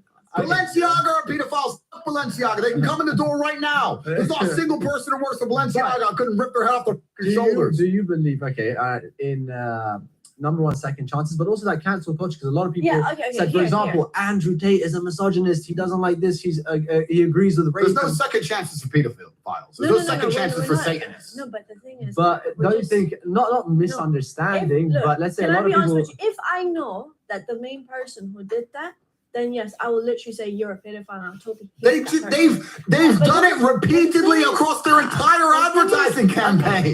What more do you want? But the thing is, can I be honest with you? Like the first time I saw it, I didn't pay attention to it. Like I saw it. But like the people that did it, they knew. I saw a teddy bear. Like I swear down. Like when I saw, I couldn't even. I didn't realize. Yeah, I'm gonna be 100%. I literally just saw a teddy bear with some straps. I was like, what because- is that? I didn't even know. Like some people don't. But the know people what that did it is. obviously probably knew. Yeah, they knew. Yeah, but a lot of people don't. Anyways, moving on. We don't care about Balenciaga right now. This whole cancel culture, obviously you said Balenciaga should be canceled, but do you agree with like they should be canceled? This is crimes. Okay, so this is not canceled. But do you think they deserve a second chance? This is crime. That's like saying somebody's canceled for murder or rape. This is a crime. They're committing a crime, and they're elites which see themselves beyond reprehension. They're elites that see themselves beyond the law. We understand that the Western world is completely corrupt from head to toe. There's private islands where terrible things happen. These private islands are in close leagues with people who are running these fashion brands. This is absolutely disgusting. With children are being exploited, lives are being ruined. They're trying to show you, because they worship Satan, what they're doing, and they're trying to tell the world what they're doing so they don't face any repercussion for it. They're also trying to assault your consciousness and destroy your baseline morality to make a slave of you. This is beyond cancel culture. Absolutely. This is not some simple bullshit. This is a big deal. Cancel and like when you're 100%. No, that's what I believe in. Like, So you said obviously this is a controlled thing. The whole like whatever industry is controlled, and is that like kind of like a? I want to get onto the topic of Illuminati. So you have the Matrix. Is that different from the Illuminati? Well, Illuminati is a name for it. The Matrix is a name for it. There's a lot of different names for it. But the simple version is there's people with a lot of influence and control, which are interested in controlling the narrative and working with their friends. Okay, this is going to be something I genuinely think about these things. Sure. How do I know Andrew Tate is not part of the Illuminati? You have to look at the things I'm saying. If you believe I'm part of the agenda that's being pushed by the Matrix itself, then that could be argued because I am the most Googled man in the world. I'm super famous. I have massive influence. I think the number one way to prove I'm not is because I'm going against all the mainstream ideals. I'm going against the things they want. But if Andrew Tate was part of the Matrix, wouldn't that be exactly what he says to get us on board with him? So in the Holy Book, when I read the Quran, it says that sometimes, okay, look, I'm not saying anything bad about it. I respect the Quran. I'm listening. I'm just saying, like, they said that the devil came to deceive the people by acting good and then suddenly switched it up later. Yeah, the devil was once an angel. I'm not saying you're a devil. I'm don't- just telling you what I read in the Quran. That's Yeah, it. don't talk about Obama that way. It's fine. What's happening is, listen, I don't think Obama. Deceive the people by acting good and then suddenly, like, they said that the devil came to deceive the people by acting good and then suddenly switched it up later. Yeah, the devil was once an angel. I'm not saying you're a devil. I'm don't- just telling you what I read in the Quran. That's Yeah, it. don't talk about Obama that way. It's fine. What's happening is, listen, I don't think I'm necessarily a smooth talker in that regard. I am a smooth talker, but I'm certainly not trying to convince people and push them down the traditional route that the Matrix is trying to lay out for people. I'm doing the absolute opposite. So you have to understand that if you see me as an agent of the Matrix, then you must see that all these other ideals they're pushing as anti-Matrix. Me and the things I'm saying are completely against mainstream culture in most ways. We can't both be pushing in the same direction. So you have to choose one. If you believe that I'm the bad and that the mainstream media and their culture is good when they're trying to convince children to chop their dicks off and Balenciaga and pedophilia and all the insanity which is on the news, if you believe that's the good and I'm the bad, that's your prerogative completely. But I would argue that it's completely the opposite way around. It's obvious to see. I mean, I think that'd be the next wave of like taking control, because obviously that era was there, you know, like, all right, blah blah, like you said, brainwashing with everything. But wouldn't the next level be get a bunch of people, show how bad it is, and then bam? Because I would, like, let's say if I'm someone that's controlled by the Matrix, I would now listen to you. Good. And here we are. We're saving the world. This is it. We're here. We're saving the world. That's exactly what happened, which is why they tried to cancel me. They tried to cancel me not because of what I say, because of my mass influence, because I was extremely influential, and they tried to destroy me and delete me. Because if you have mass influence and you say things which talk against their agendas, they don't like it. I have a question. So what would it take for us to overcome that? Like right now, let's say everyone watching this is listening to Andrew Tate. Yeah, like, we wanna fight the system. Okay. What would we have to do collectively to win? All right, good question. So I truly believe that people still run the world because we decide how much we tolerate. Yeah. And we're unfortunately too tolerant of too much garbage, but we still do have control over the world. On an individual level, I can tell people how to escape the Matrix, but on a societal level, it's far more complicated because the unfortunate reality is not everybody can escape. Yeah. You need some people to believe in the system completely, because if everybody didn't believe in the system, then society would break down. Nobody would want to do some bullshit job, right? Yeah. Like, it would all be gone. But as a whole, people certainly need to learn to reject the slave mind and reject the information that is told to them from the news and understand that's all a lie.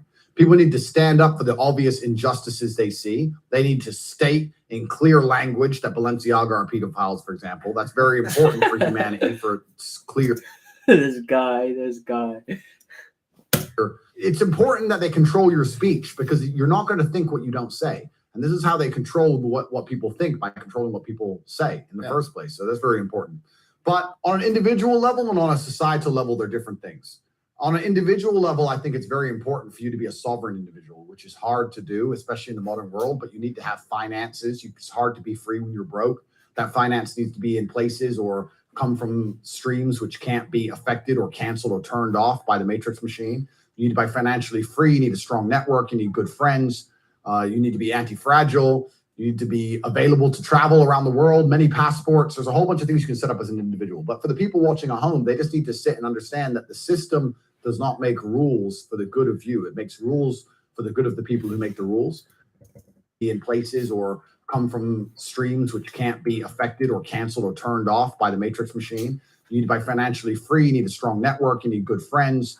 You need to be anti-fragile. You need to be available to travel around the world, many passports. There's a whole bunch of things you can set up as an individual. But for the people watching at home, they just need to sit and understand that the system does not make rules for the good of you. It makes rules for the good of the people who make the rules. And a lot of the life paths and systematic processes that are laid out to the average man at home today is not for their own good. It's only going to lead them to depression and misery. It's for the good of the system. But so you said globally, there's no way to overcome the Matrix. Like, that's the thing I'm trying to get at. What are we trying to do? What's the end goal? It's not globally, there's no way to overcome the matrix. I'm saying society would actually function better if some people do believe. So I'll give you an example during COVID, right?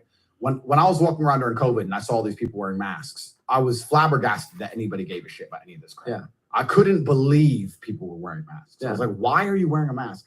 But then you have to understand that if these people who can be so easily convinced to muzzle themselves, these are the exact same people you need to do a whole bunch of important roles in society that people who are free-minded don't want to do. Yeah. You need people inside the matrix to be soldiers and go die in a ditch, right? You need people inside the matrix to stand in a gas station and really care about mopping that floor. So you need these kind of people, right? So, and you're saying, what are we trying to do? What we're trying to do is speak to the sovereign individuals or the people who are capable of having a free mind and help them escape. Just like in the movie The Matrix, Morpheus says, not everybody can escape. Yeah. Not everybody can. Most people are dependent on the system. They'll fight to defend it, but some people have their minds ready to be free. But do you think and that's who I'm talking to. Do you think ultimately, like what I'd say, what I understand from you is you just think we definitely need a system, but maybe we just need new people in charge of that matrix system? You need checks and balances. We definitely need a system. Every system of control is always going to be full of lies. They're always going to lie to us to a degree to benefit themselves. You're never going to have absolute freedom. You're never going to have absolute truth. But you do need checks and balances to that system to prevent complete tyranny. You need a contingent of people who are free, who fight back and talk against the matrix. People like me, people who support me, those who are particularly free thinking. Those are the people you need to keep some kind of power balance in place. Yeah. If I didn't exist and people who thought like me didn't exist and nobody spoke up, then it would just be absolute tyranny. And then Balenciaga could just be pedophiles forever. There have to be people to stand up and say no and push back. Yeah. In life, it doesn't matter where. In life, if there's no checks and balances, if there's no equal and opposite force, everything becomes tyrannical. So do you think money is power? I think money is related to power, but in and of itself, it's not the only thing that makes somebody powerful. No. But just on the checks, and I'll answer that in more detail in a second, but on the checks and balances question, if the ocean doesn't reach a point of equal and opposite force, it will just engulf the entire planet, right? There has to be an equal and opposite force at some point. I'm not talking about freeing every single person from the matrix. I'm talking about freeing enough people who are ready to understand how the world really works so that there is an equal and opposite force to the tirade of bullshit, the absolute clown world bullshit they're trying to push on all of us. If nobody stands up to it, we're going to end up just fucking swallowing it all. Yeah. It's garbage. So you need to have an equal army on the other side. Those are my people. I don't work for the Matrix. I'm the opposite. I'm Morpheus. I'm here to free the minds. We're the free people who hack into the Matrix and fight against the agents and the machines. As for money being power, money is certainly related to power, but the true power of the world is influence. I am currently one of the most powerful people on the planet. I can influence millions and millions and millions of young people with my mouth alone by speaking. That's why they fear me. That's true. I gotta go for influence first and then money later, bro. I think that's the right path. Because, like, influence is a power. Direct power, bro. Just your ability to speak, bro. Money, yeah. It's related to influence and power. Yeah. More money equals... Yeah, I guess it's related, but not directly power. So you gotta get the influence first and get the money through influence, and that'll make you a pretty powerful person. That in and of itself, you're gonna get a lot of power doing that, bro. But just you gotta get a firm belief as well. Got a firm belief. Don't go with any category. Get a firm belief and push your belief. I think that's what's like the main point he's trying to like make here. Or the way to rise to the top, I guess. That's what my power is. I can sit here and say the sky is green. And if I say it enough, people will begin to believe it. That's power. Power is influence.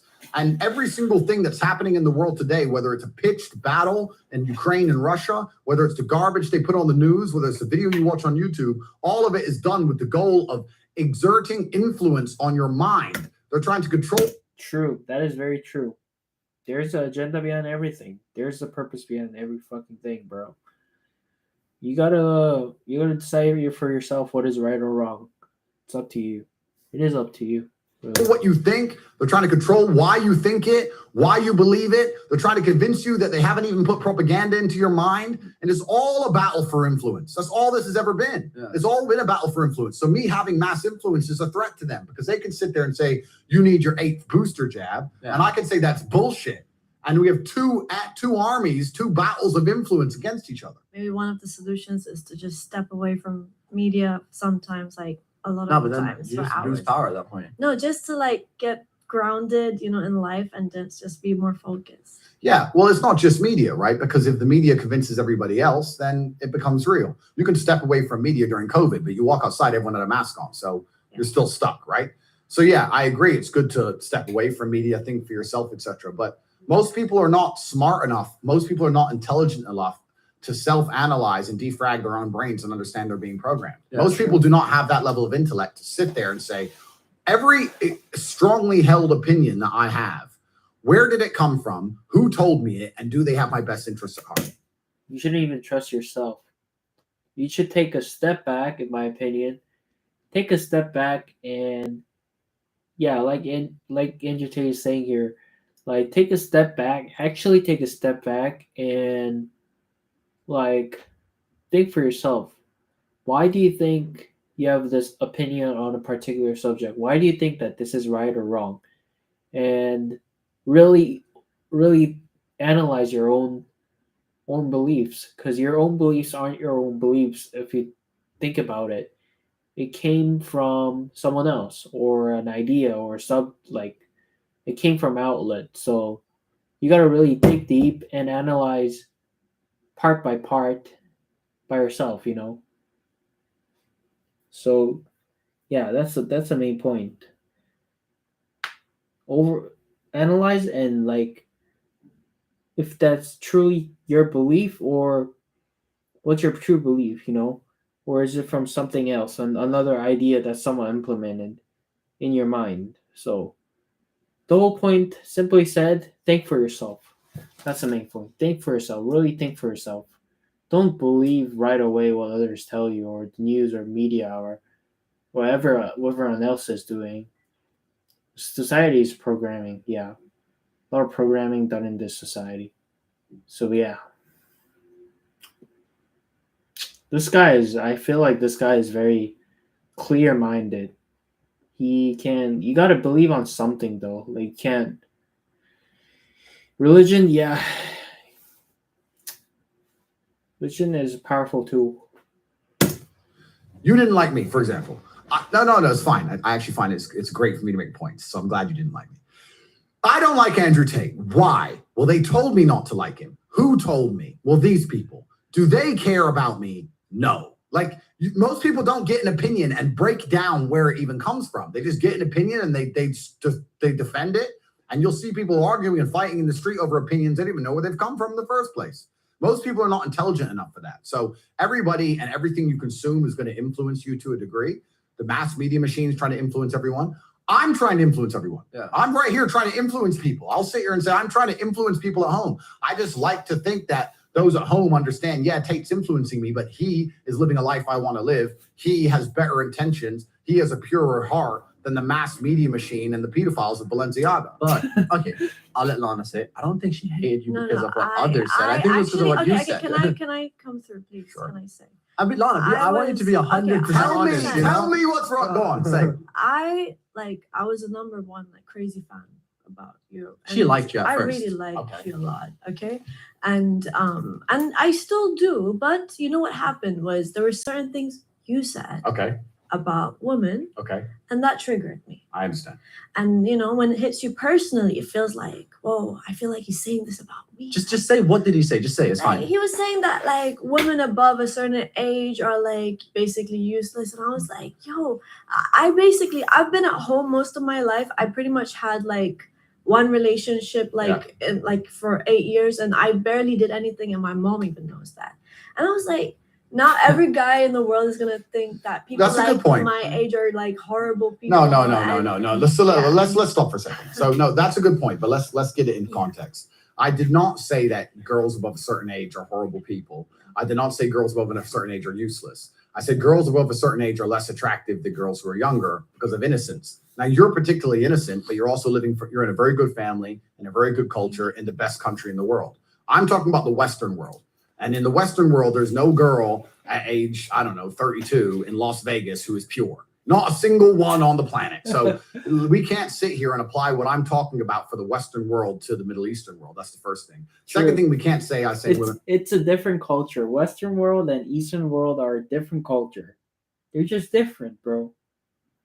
In terms of purity, all the fucking religion, what their thoughts on sex is, everything's different, bro. So he has a point, bro.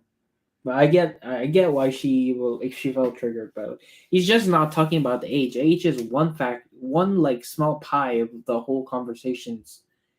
Age is just good predictor, but it doesn't predict everything. Like there's way more to it, you know. It's just age is just like a reference. It was a reference. Women are horrible when I'm not saying that. I'm talking about the attractiveness of women. And thirdly, I'm not going to sit here and lie to people, and nobody else should sit at home and lie and pretend that innocence is not attractive in females. Men find innocent women attractive. This is why virginity is coveted. This is why you've protected yourself and made sure you've stayed a good woman. This is why all good women do the exact same thing. And in the Western world, as time goes on, women lose their innocence pretty quickly. Sure. I'm not going to sit here and say that's not the case, because it's absolutely and utterly the case. It's fact. All right. Okay. So I'm going to try and get through a bunch of stuff because I have so many questions for you. Has anyone tried to kill you? I'd like to think no, but perhaps I'm just very good at thwarting their attempts. You know, maybe I'm just hard to catch. There's certainly been some interesting situations, but I'm not going to talk about them here on the podcast. I'm under attack every single day. They're attacking my character. They're attacking my integrity. They're attacking my finances. They're attacking my freedom. They're attacking my companies. Every single day I wake up and there are people on the planet whose goal is to attempt to destroy me. So I am under attacks. All right. Now I heard somewhere you bought a bank. That's a payment processing for the real world. I also have to be very careful how I answer some of these questions, because if I give too many details, might mess up the deal. Well, it destroys my power, right? So for the real world, when I was attacked by the mass matrix machine, they also attacked Hustlers University, which was my online school that teaches people how to make money online. We have 18 modern wealth creation methods. We teach everything from the things you know about crypto, stocks, copywriting, etc., to some ideas people have never heard of. Yeah. We grew exceptionally large. We had people who were making a lot of money inside the school. We had 150,000 students. So when they canceled me, they also tried to attack my business. They deleted the payment process and deleted the banking, etc. So when we've relaunched as the real world, escape the matrix, come to the real world. Is it launched now? It's launched, the realworld.ai. It's now fully online. It's fully functioning. We have 161,000 people. We have completely built our own app, our own social media platform. It's not hosted anywhere else. It's not on Amazon servers. It's not on Google servers. How do you make money now? Because obviously you said the payment processor, you have your own payment bank. I have my own bank, which has a payment processor included. So absolutely everything about the system is outside of the matrix. From the second you pay to the place you end up where you're talking to people and taking lessons, none of it is controlled by matrix controlled platforms. It is absolutely the real world, which means I control it completely. I cannot be censored, and we teach people how to make money. All right, now I want to go back. What was your first job? I worked in a fish market carrying boxes of fish. Do you remember how much that paid you? Fish. I think I was making 25 pounds a day. So I'd start at 7 a.m. and I'd carry boxes until about 5 p.m. And when was the first time you actually made some money? I was kind of up and down. I was working in the fish market, but I was still fighting at the same time. I was training. Obviously, I was really young. Started to make a little bit of money fighting, but not much. And then I had different jobs. I sold television advertising and worked for an advertising company, etc. And I had my own business for a while trying to sell TV advertising. And I had a bunch of sales jobs back and forth, worked for car sales. I'd always been doing this and that, going from place to place. Unless it was a sales job, I never really took it that seriously because it was the unlimited commission that I found attractive. But outside of sales jobs, I just did my very best to do a little bit of work and just sit at my desk and ignore most of it. But I did a whole bunch of things. It's been an eclectic, long, interesting journey to end up where I am. So I heard somewhere you said at 27, you made your first million. Around 27, 28, yeah. I'd say by 30, I may have had maybe 10. Which now to me seems ridiculously low, but at the time I was super proud of that. I'm now 36. If you Google my net worth, it comes up at 350 million, and that's certainly very low. Right now, what is your net worth? It's a lot more than what they say it is on Google at 350 million. I'm the most influential person on the planet. So 350 million. No, but let's talk about this, right? Because net worth in and of itself is bullshit. Because how do you quantify net worth? It's nearly impossible. It's a valuation, right? It's a valuation, and the valuations are all skewed. I am certainly worth more than $1 billion. I can tell you why. One, for the things I own, which I'm not going to say here on camera, right? Which is a bunch of it. 2 for the companies I have and the amount of money they generate. Once again, I won't say on camera because nobody would believe me even if I told them. But 3rd, what were we saying earlier in this podcast? We were talking about how the most important thing on the planet is power, not money. It's influence. I'm the most influential person on the planet amongst the #1 demographic that the Matrix wants control over, which is military-age males. I can talk and people will listen. I'm the most Googled name on the planet. I could take a perfume and sell $1 billion of perfume in a month. If I wanted to sell my soul, which I've never done because I've never sold trash to anybody. I've never sold a crypto pump and dump like everybody else has. I've never sold any shit to nobody. All I sell is my university because it's fantastic and I can stick by it and it has 5-star reviews all over Google. So I don't sell shit to anybody, but I could pump a crypto coin to billions of dollars. I could do anything for any brand. And the number of brands who have come to me trying to make me align with them. And I've said no, because I don't truly believe in it. I'm the kind of person who can't be bought. You cannot buy my soul. If I don't truly believe, I won't sell it to anybody. I am 100% with the amount of influence I have. And how do you quantify influence from a net worth perspective? How do you take the most Googled man in the world who has the most influence on the planet? How do you put that into dollars? It's difficult. I'd say how much money you're making now, potential 10 exit approximately. Bro, I'm a billionaire. You're a billionaire. 100%. Talking about crypto, would you ever make your own crypto coin? I love crypto, right? It's great. Bitcoin, ETH, go transact across country borders, blah, blah. It's fantastic. I've made some money on a pump. Everyone loves a pump. The problem with crypto is that it's player versus player.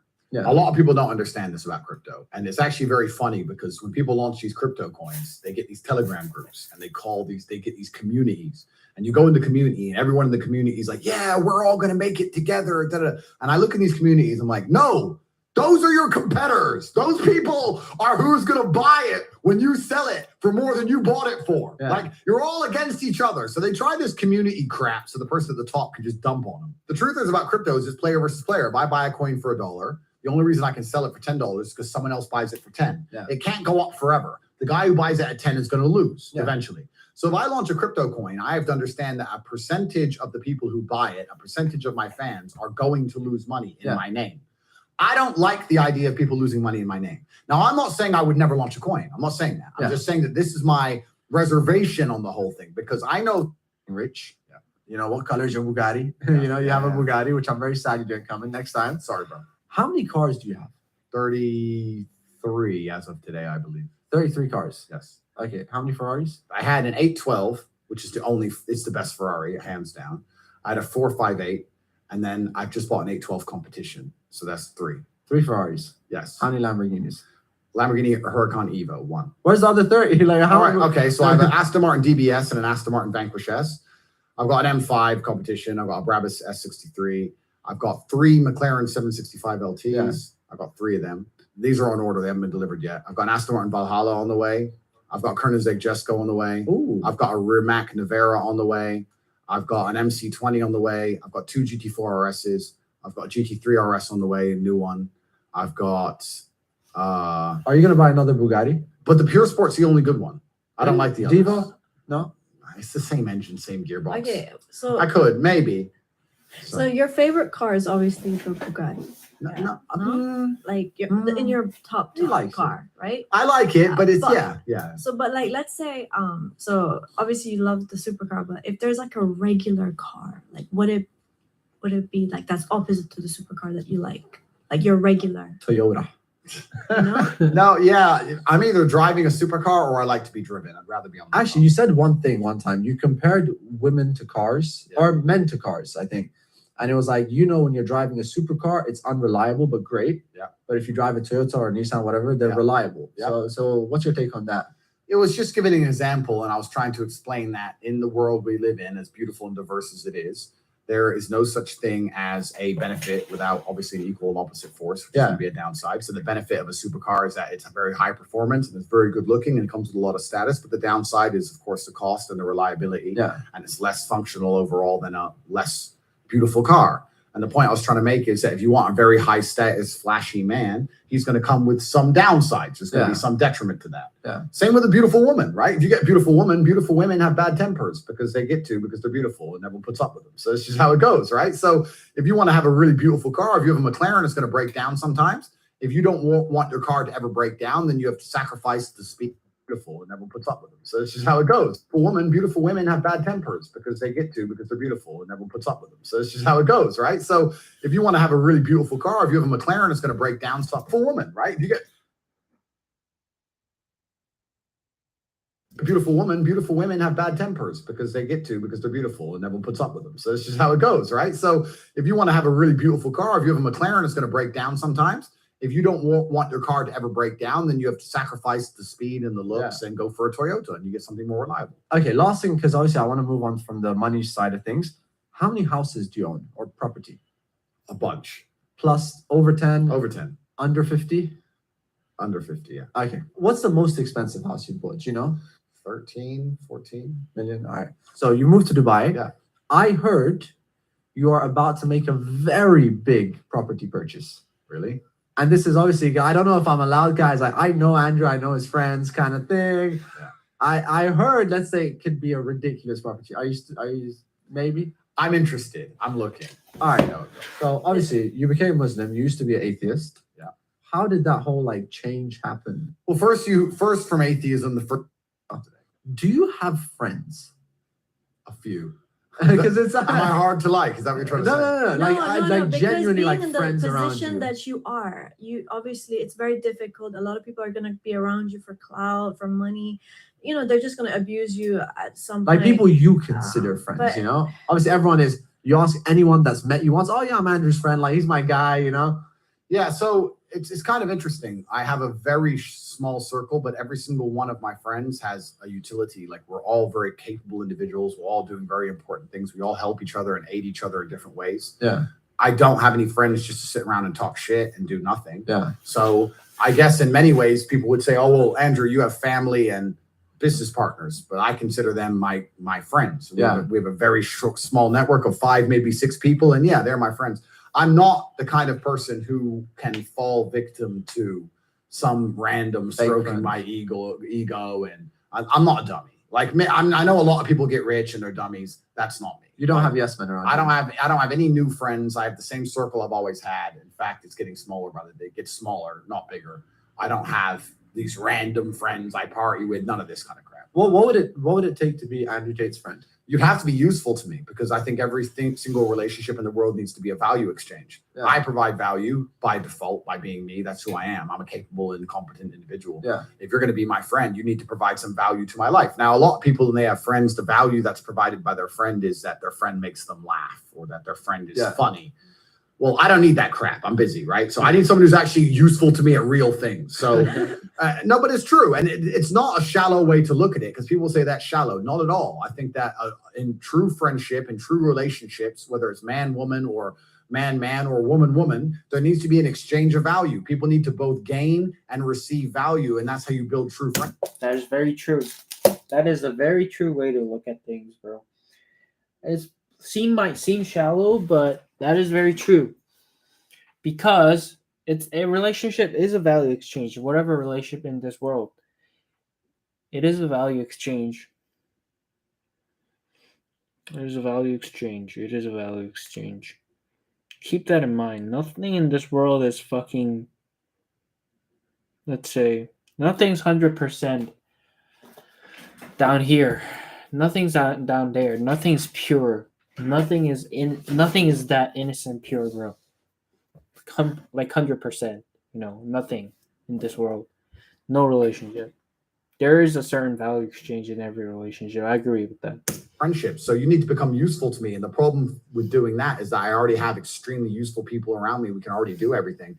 I don't really need friends. More. I don't need anybody. So when someone comes and goes, hey, I'd love to know you, why? What do you want to do? Sit around, talk shit? What? What do you want to do? It's more like, hey, what do you want to do? Like I'm trying to do X, Y, Z. I'm fighting the Matrix. Can you fight the Matrix? Can you fight? Balenciaga are coming. Can you shoot? They can't do anything. I don't want to hang around with these people. Now, okay, this is a question I really want to know. How many people on this earth do you trust? And I mean fully and utterly trust with your life. 4. That's more than I expected. No, but you know what's actually kind of funny? What? There are people you can trust with your life, but you couldn't trust with women. Okay. And there's people you could trust with your life that you couldn't trust with money. I'm telling you, this is true. I know, guys. People you could trust with your life that you couldn't trust with money. I'm telling you, this is true. I know guys right now who will go to war with me and die on the street beside me in a knife fight, but I would never lend him £100. Yeah. So it's difficult. So when you're saying trust, you mean completely trust in all realms? Yeah. That would be about 4. But if I had to raise an army in certain spheres, I might be able to stretch that to 10. Yeah. But that's about it. Okay. Now I have a few weird kind of questions, I'd say. You said this, not me. You said. He said it, guys. Listen, cancel him on the internet. He'll tell you all about the pressure of being canceled.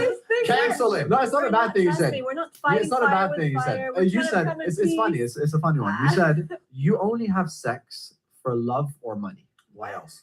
That was actually during a podcast. I was talking to some girl and the girl was trying to get me and I was like, look, Okay. we don't love or money and you don't have any money. And I was just making a joke. Okay, it's not for money, it's for love. I think that love is the most important driving force. But how much money would it take? It depends who we're talking about. Mo, if you're trying to proposition me, it's haram. No, I just want to know. Haram. Because when I said that, like when I heard it's like you don't have sex for love or money, I was like, how much money would it No, take? I would never sleep with somebody I don't want to sleep with ever for any amount of money.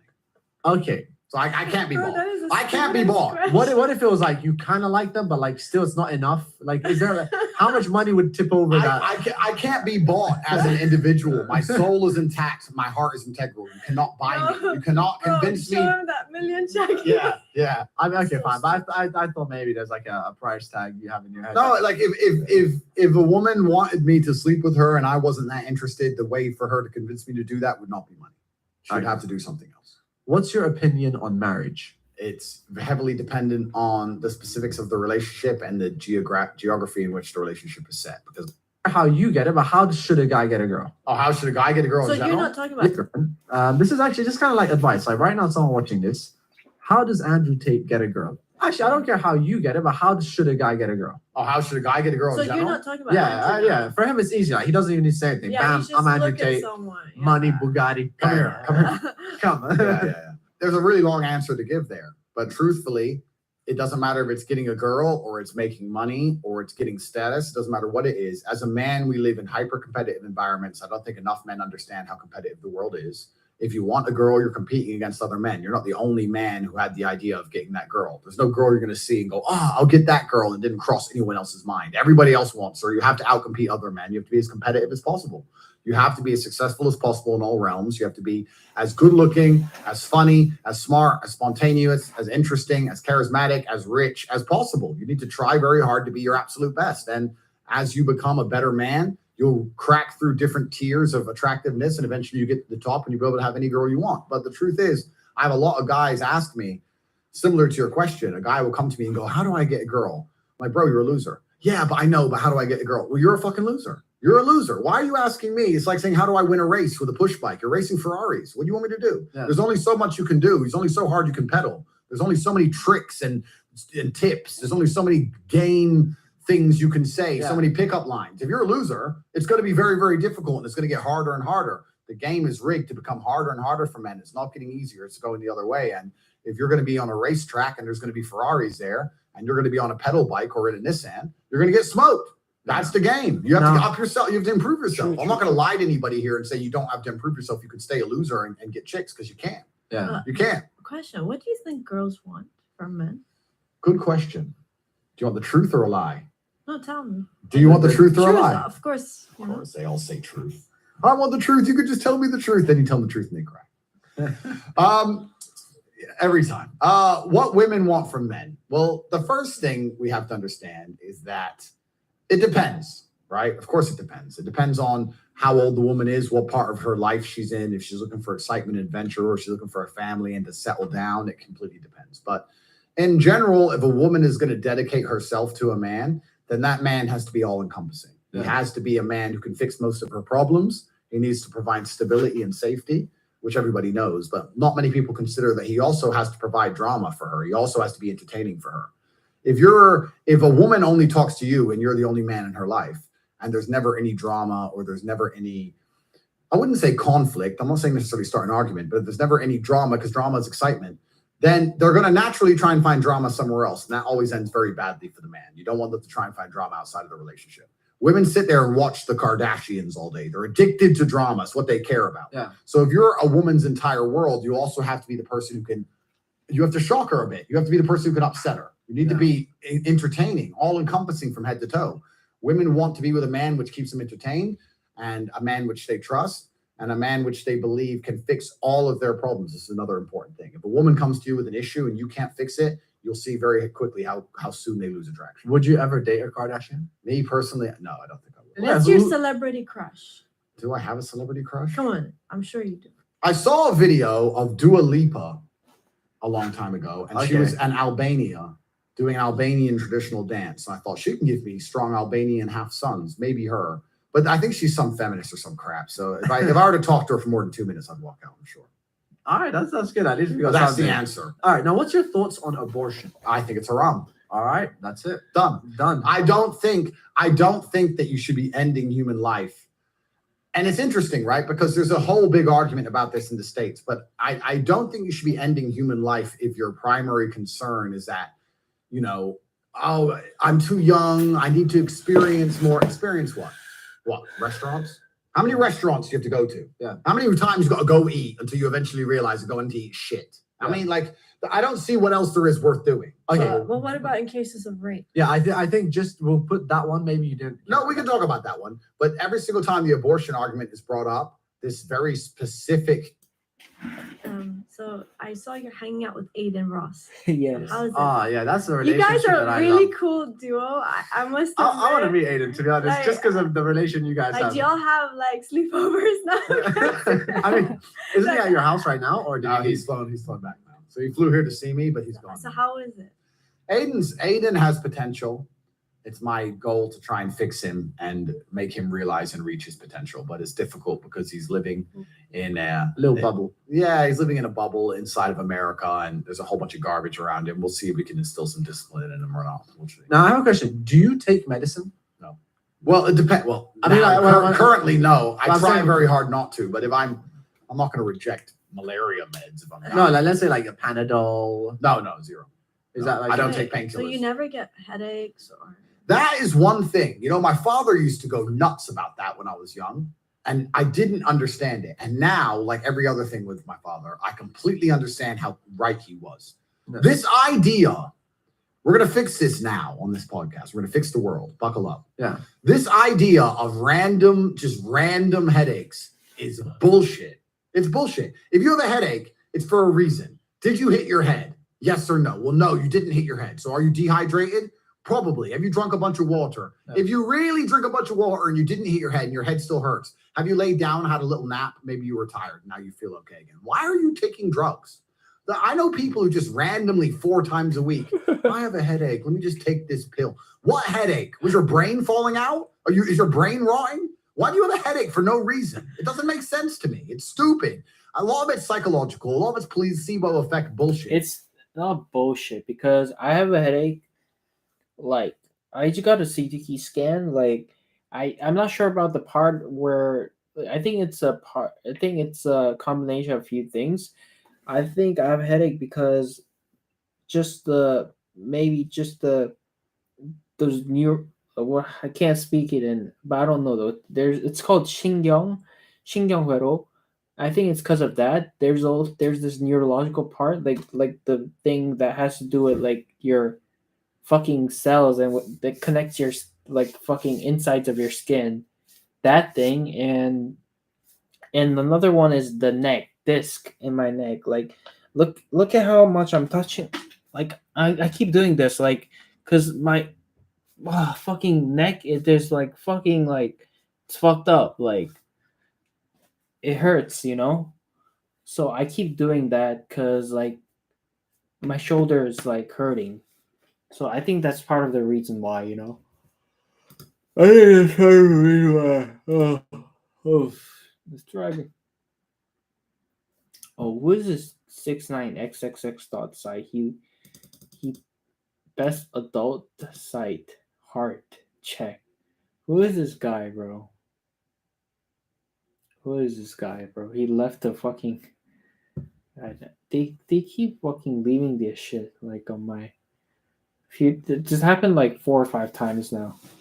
You never get legit like people on my stream. Now, let's finish this though. And it's an entirely wrong worldview. You can't just go through life medicating yourself for imaginary fucking illness. It's dumb. So you mentioned psychological. So a lot of teens or young people or even adults, they're suffering from a lot of mental health issues. Okay. And what's your advice to them? The world is hyper competitive.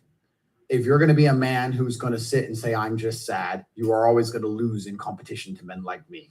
Yeah. And has to be losers for there to be winners. I am tired of sympathy. Sympathy doesn't work for anybody. I'm not going to sit here and be sympathetic for people who say they're too sad to try hard and be their best. Guess what? Perhaps I was sad every time I did exactly what I was supposed to do and trained anyway. Perhaps I was afraid when I fought anyway. Perhaps I was tired when I worked anyway. This is how you get ahead in life. I don't have a fucking ounce of sympathy for these people who sit here and say, well, I feel this way, so I can't. Then don't do it. Stay down there. The winners are at the top, and the winners at the top don't give a shit about how they feel. We wake up and we perform regardless of how we feel day after day. So if I'm going to ignore my own feelings, I'm certainly not going to take into consideration anybody else's. Yeah. Why am I going to ignore how I feel and make sure I'm constantly performing regardless, flawlessly, and then sit and go, oh, but he doesn't feel good, so he's allowed to fuck up. No, you are not. You're not allowed to fuck up to your ancestors or to God or to yourself. You have to perform. This is what being a man is about. The baseline of masculinity is doing things you don't feel like doing. I can't comment on being a woman because I'm not one. But the baseline of masculinity as a whole is the thing that makes a good man a man is that he does what he doesn't want to do. He doesn't want to work and he works anyway. He doesn't want to go to war and he fights anyway. He doesn't want to get up, he gets up anyway. That's the whole point of it. We didn't want to die in the Titanic. Guess what happened? We died in the Titanic. You can't sit there as a man and say you don't feel like it. You're not allowed to not feel like it. You're supposed to do it anyway, regardless. Yeah. So when a man sits there and says, oh, you don't understand, I'm struggling with motivation. If you are struggling with the motivation to be a winner, then stay a fucking loser. No problem. Stay a loser. Don't care. Because in my circle, there's no losers around me. Your energy is disgusting. I find it revolting. I don't like weakness around me, even near me. Even people coming up saying hello to me. If you're depressed, don't even shake my hand. I do not have time for losers on any regard. Winners only. Yeah. Now, what's your biggest fear? I don't like the ocean. I'm terrified of the ocean. Why?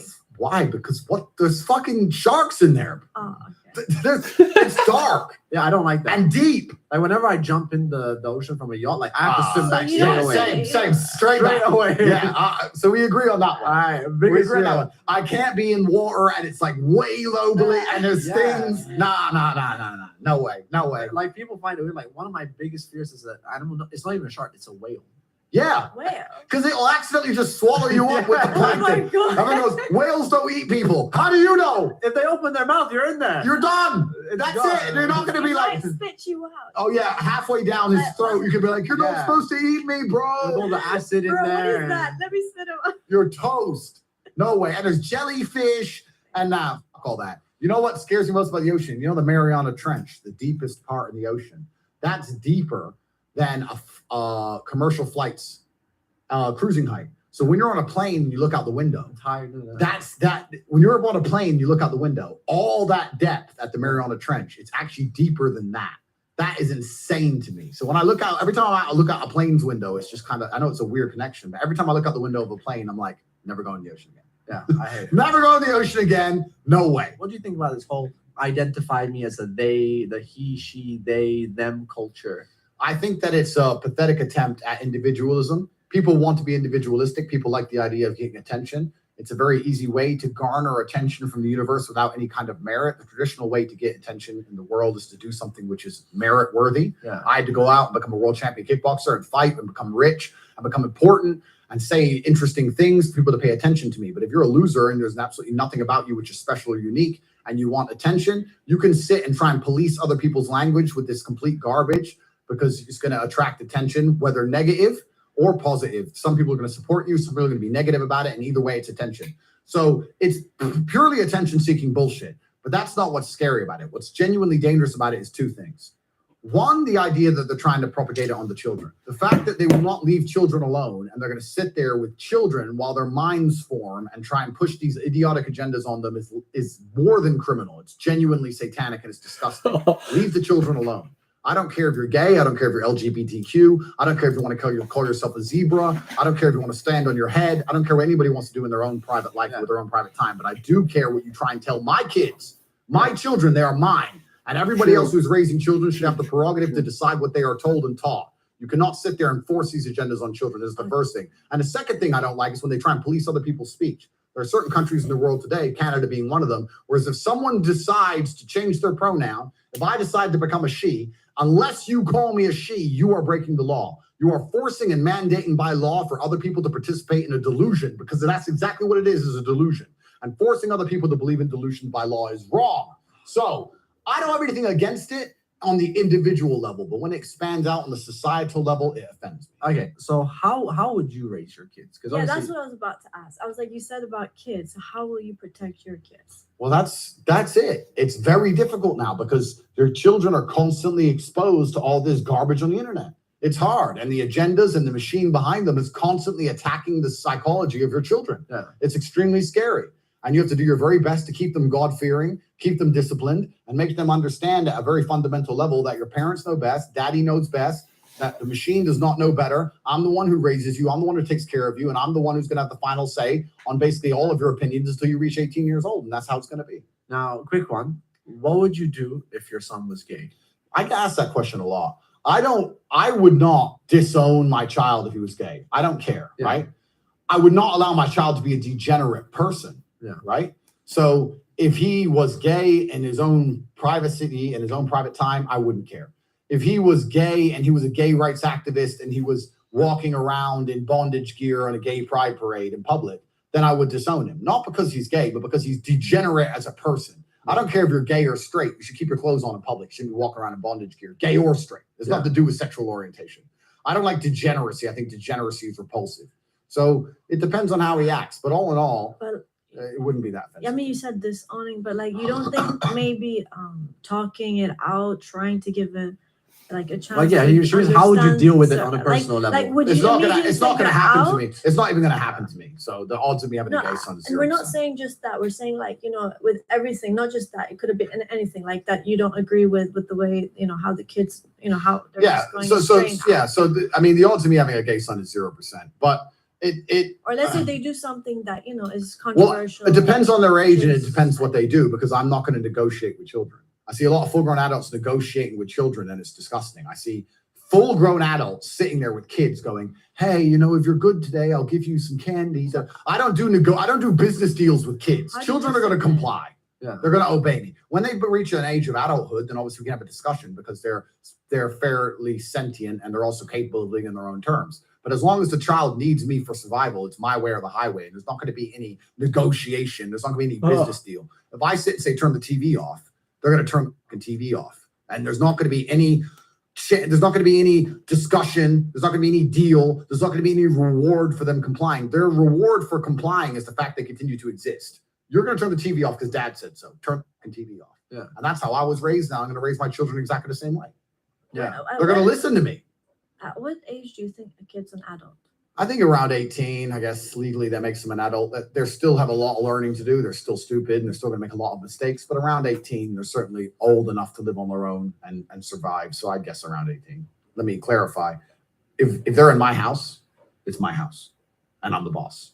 So that's it. I don't care if they're 23. If I say turn the TV off, it's my house. And that's what it's going to be. It's my house, I'm the boss. So before we get on to more businessy stuff, I kind of want to switch the topic. We'll come back to more business in a little bit. But obviously, since Lana's here, topic of women, love, all that stuff, you know, what do you look for in your dream girl? I think innocence is attractive. Obviously, that's the first thing. Nobody wants a female that lacks innocence. Innocence also comes with a lack of experience to some degree. You like a woman you can show the world to and be her first conduit to many beautiful things in the world. Yeah. Respectfulness, complicit, compliant, happy. I love happy women who are always smiley to take the stress away from a hard life. I have a very difficult life. When I come home, I want my woman to be happy and smiling. And a positive force. That's the whole point. I go to war to live a very good life. And when I come home, she has to be my sunshine. That's the goal. You want a ray of sunshine. What are 3 red flags in a woman? If she is overly social or has a bunch of male friends, that's the first thing. That's obviously a massive red flag for obvious reasons. If she's very aggressive, hyper-aggressive or hyper-masculine, that's definitely a red flag. Some women, especially in the Western world, are becoming like that. Yeah. And if she believes in any of this feminist ideal garbage, and when I say feminist, I don't mean everyone believes that women should be able to have an opinion on certain things and believe that women should drive or whatever. That's fine. But when I mean like full crazy feminists like the West, that's a massive red flag. Now, do you think it's more important to love or be loved? It's a good question. No, because let's say you might not necessarily love that person fully, but they love you Don't like you believe in you receive what you like? no. The energy. I don't think you receive what you give. If I had to choose, I would be the one who's be loved. I would rather be the one who's loved. Now, okay, this is just one of those quick fire questions. If you had to choose money or love, It's hard. It's impossible to. It's impossible to choose. Like there's too many nuances to the question. I can't choose. But I do think that love is extremely important. Humans are social animals. Yeah. And you do need love. They say money can't buy love, and that's true. But money can help facilitate love. Yeah. Let's keep that in mind. And how many times do you think, like, have you been in love? Everyone has, of course. But how many times have you been truly in love? I'm not sure. I've never been. There's never been a period of my life from the age of 15 to now where I've not had a woman who I consider myself in love with. I've never had a period of loneliness ever. Wow. I've never had even 3 days when I couldn't. Wow, never ever. So ever. you've never really been alone in your life. Well, no, I've never needed to be. So do you I know- could. I mean, I could be, and I'm saying I could take a week away and go by myself somewhere. I'm saying I've never had a period where I didn't have a girl who was in love with me ever. Don't you think that that might be one of the keys to your success? Because when you have someone that's on him. there, and I'm not saying that was the reason, but believe me, to be with someone makes so much of a difference, and people don't realize this. Like we have been made to be in pairs. As much as people, are alone, and they sometimes say, "I don't need someone." But I feel like it completes you, and it gives you a drive in life. You get more excited. You do your work, and you have something to look forward to. True. No, I understand what you're saying. I mean, the person who has been beside me on this meteoric rise to world conquest has changed. There's been a bunch of them, but yeah. I mean, I've always known that I've had to provide for not just, I mean, I've provided for myself, but I've always had someone else I had to take care of and be respected by and work hard for. I've always wanted my partner to have respect for me and how hard I'm working. So yeah, certainly every single thing in my life has played a part. That's about it. You're a kickboxing champion. Recently, you did the whole head-to-head with Jake Paul. Yeah. Is that a fight that could happen? Like, would you fight Jake Paul? Jake Paul is the only one of the YouTube boxers who can actually fight. All the rest of them are complete clowns. Yeah. I don't think Jake and I are going to end up fighting. There's too much negotiations, paperwork behind the scenes, things I can't discuss publicly. But Yeah. I actually like Jake as well. When I first called him out 3 or 4 years ago, it would have made a lot more sense for him and me. Yeah. But time passes, things go on, and I don't think there's anyone else worth $1 billion who's bothered training for YouTube boxing fights. I mean, I have things to do. I have a large business empire, and I have a lot to get done. So Okay. Now, moving back onto the business sense, what is your biggest source of income? Where do you make the most money? That's confidential. I can't possibly say. Okay. Can't say that. Right now, what is the best way to make money for people watching? What do you think? What is the best way to do it? Okay, so the days of easy money are gone. I want to, like, even in the last 2 or 3 years, it was easy money mode. Every idiot you knew was making money. Every clown had made money on a pump. You know, a number of people who thought they were expert crypto traders in the last 3 years. It's so funny. I'm a great crypto trader. Everything went up. It all went up. What do you mean you're a great trader? You could have bought anything. You bought Poo Dick coin and made money. Of course you're a trader. Like that, all that shit's over, right? So all the easy money's gone. It's all cyclical. So all the amateurs are going to start suffering because now we're entering the realm of the professional. And making money is going to be harder than it's ever been. Yeah. All the free money's disappearing. You have to become very, very confident and competent. And that's one of the things about the last few years. Anyone who made money in those years, a lot of them didn't learn any lessons. A lot of them didn't learn how to make money. They just got lucky and just picked up a pump or caught some garbage. But they didn't actually learn anything specifically. The best way to make money in the world today certainly has to be something online. I think that making money online gives you absolute freedom with your own geography. It gives you access to the largest possible customer base. And there's 18 different modern wealth creation methods that we teach inside of the real world that will allow people to make money online. So that's going to be a nice, easy plug to go there. But it's interesting. It's an attention economy. And truthfully, without saying too much, you either need to be prepared to get a whole bunch of attention on you, like we're all doing here, or you need to be close to somebody who's doing that. Yeah. And that's where a lot of the money is flowing nowadays. Now, look, I'm a person that believes in people do change. Before I continue this topic, would you say you made a lot of mistakes? No. You used to have a webcam business. A lot of people, let's say, would say that's wrong. Number one, just generally morally wrong. Yeah. A lot of people might say, well, you were scamming people. I sit here and I do not think I've made any mistakes. Every single action I've taken has led me here, and I'm very happy with where I am. So I've not made any mistakes. As for scamming people, I think the industry as a whole is a scam. Yeah. But I was not scamming people any more than anyone else involved in that industry. I personally think the industry is a scam. However, a lot of the men who are involved and send money to girls on webcams don't think it's a scam. They like it and they enjoy it and they think it's totally worth it. So I think it's a scam, but they don't. So it's their prerogative. But let's say like your son wanted to do this business one day. Would you say, son, it's great, go for it, or would you rather he does something? Yeah, as in, it wasn't to say it was part of your journey. I get it, but Forget would you what kind of you've advise done. like That's already the past. I but needed I'm to do it to get here, but like as in like if you don't need to do it, don't do it. Well, it won't exist much longer anyway. But to stay inside the parameters of the question, Yeah. if my son were to come along and say, I found a job that I'm going to take exceptionally serious, it involves opening a webcam studio, but it's going to allow me to bring the entire family out of poverty and we're going to make millions of dollars and I'm going to take it seriously and work very hard at it, I'll say, good, congratulations, do it. We can talk about the specifics of the webcam industry for hours, but I don't think it's beneficial. But we can. But to sit and pretend that industry is somehow worse than the pharmaceutical industry, that's about it. You're a kickboxing champion. Recently, you did the whole head-to-head with Jake Paul. Yeah. Is that a fight that could happen? Like, would you fight Jake Paul? Jake Paul is the only one of the YouTube boxers who can actually fight. All the rest of them are complete clowns. Yeah. I don't think Jake and I are going to end up fighting. There's too much negotiations, paperwork behind the scenes, things I can't discuss publicly. But I Yeah. actually like Jake as well. When I first called him out 3 or 4 years ago, it would have made a lot more sense for him and me.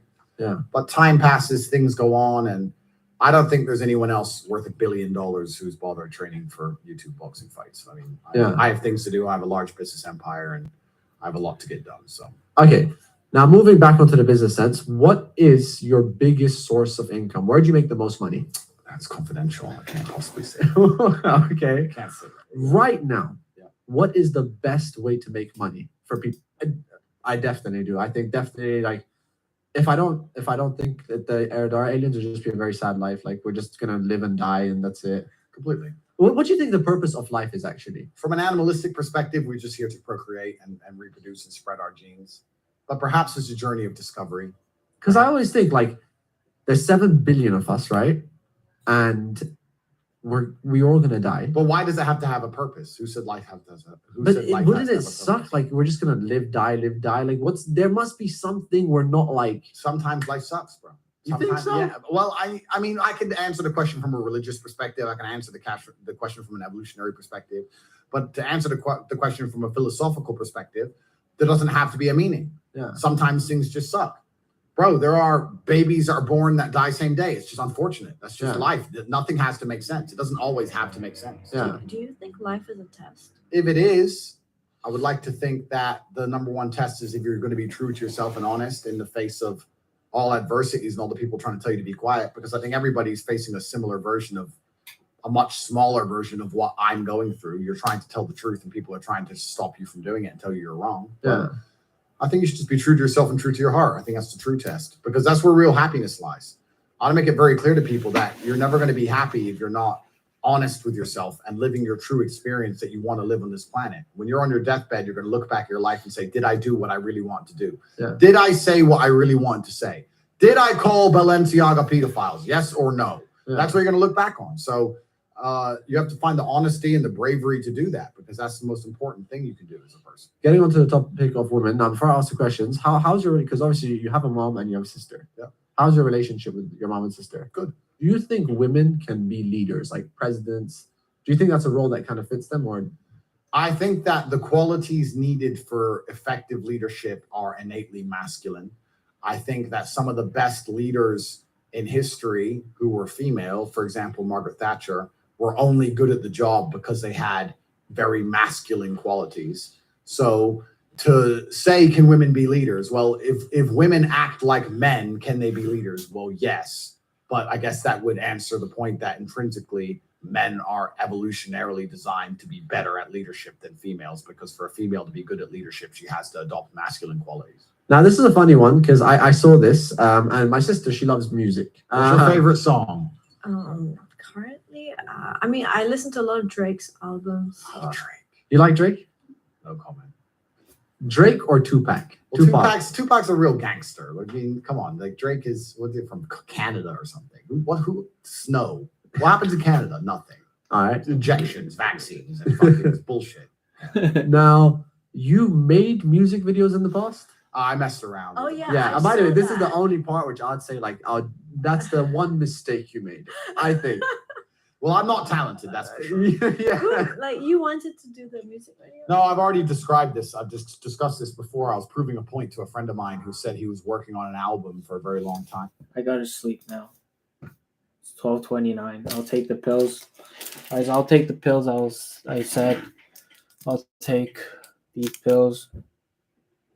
And yeah.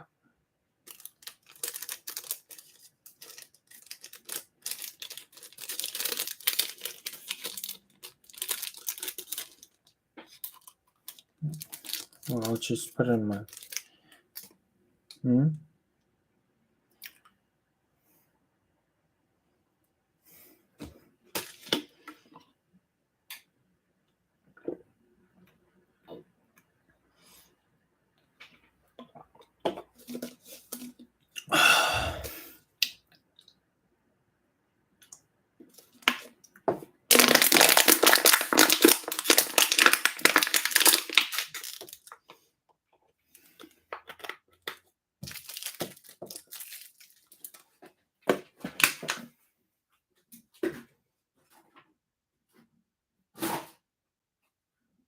We'll see the effects tomorrow. Oh,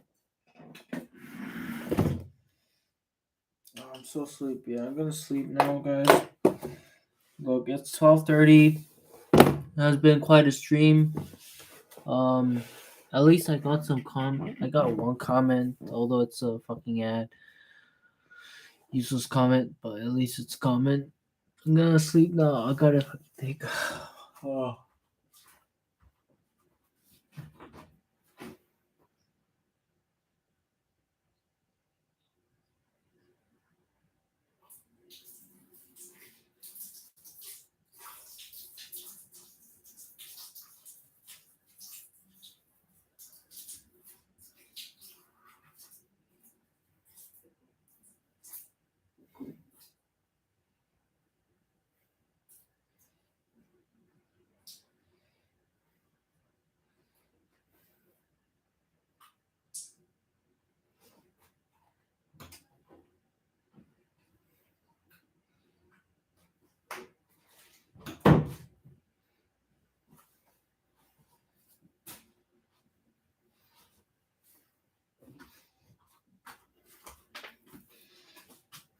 And yeah, I'm gonna sleep now. It's 12:32, and I am going to end the stream for today, and I'll see you guys on the next stream, most likely tomorrow. It's gonna be a productive day. Bye bye.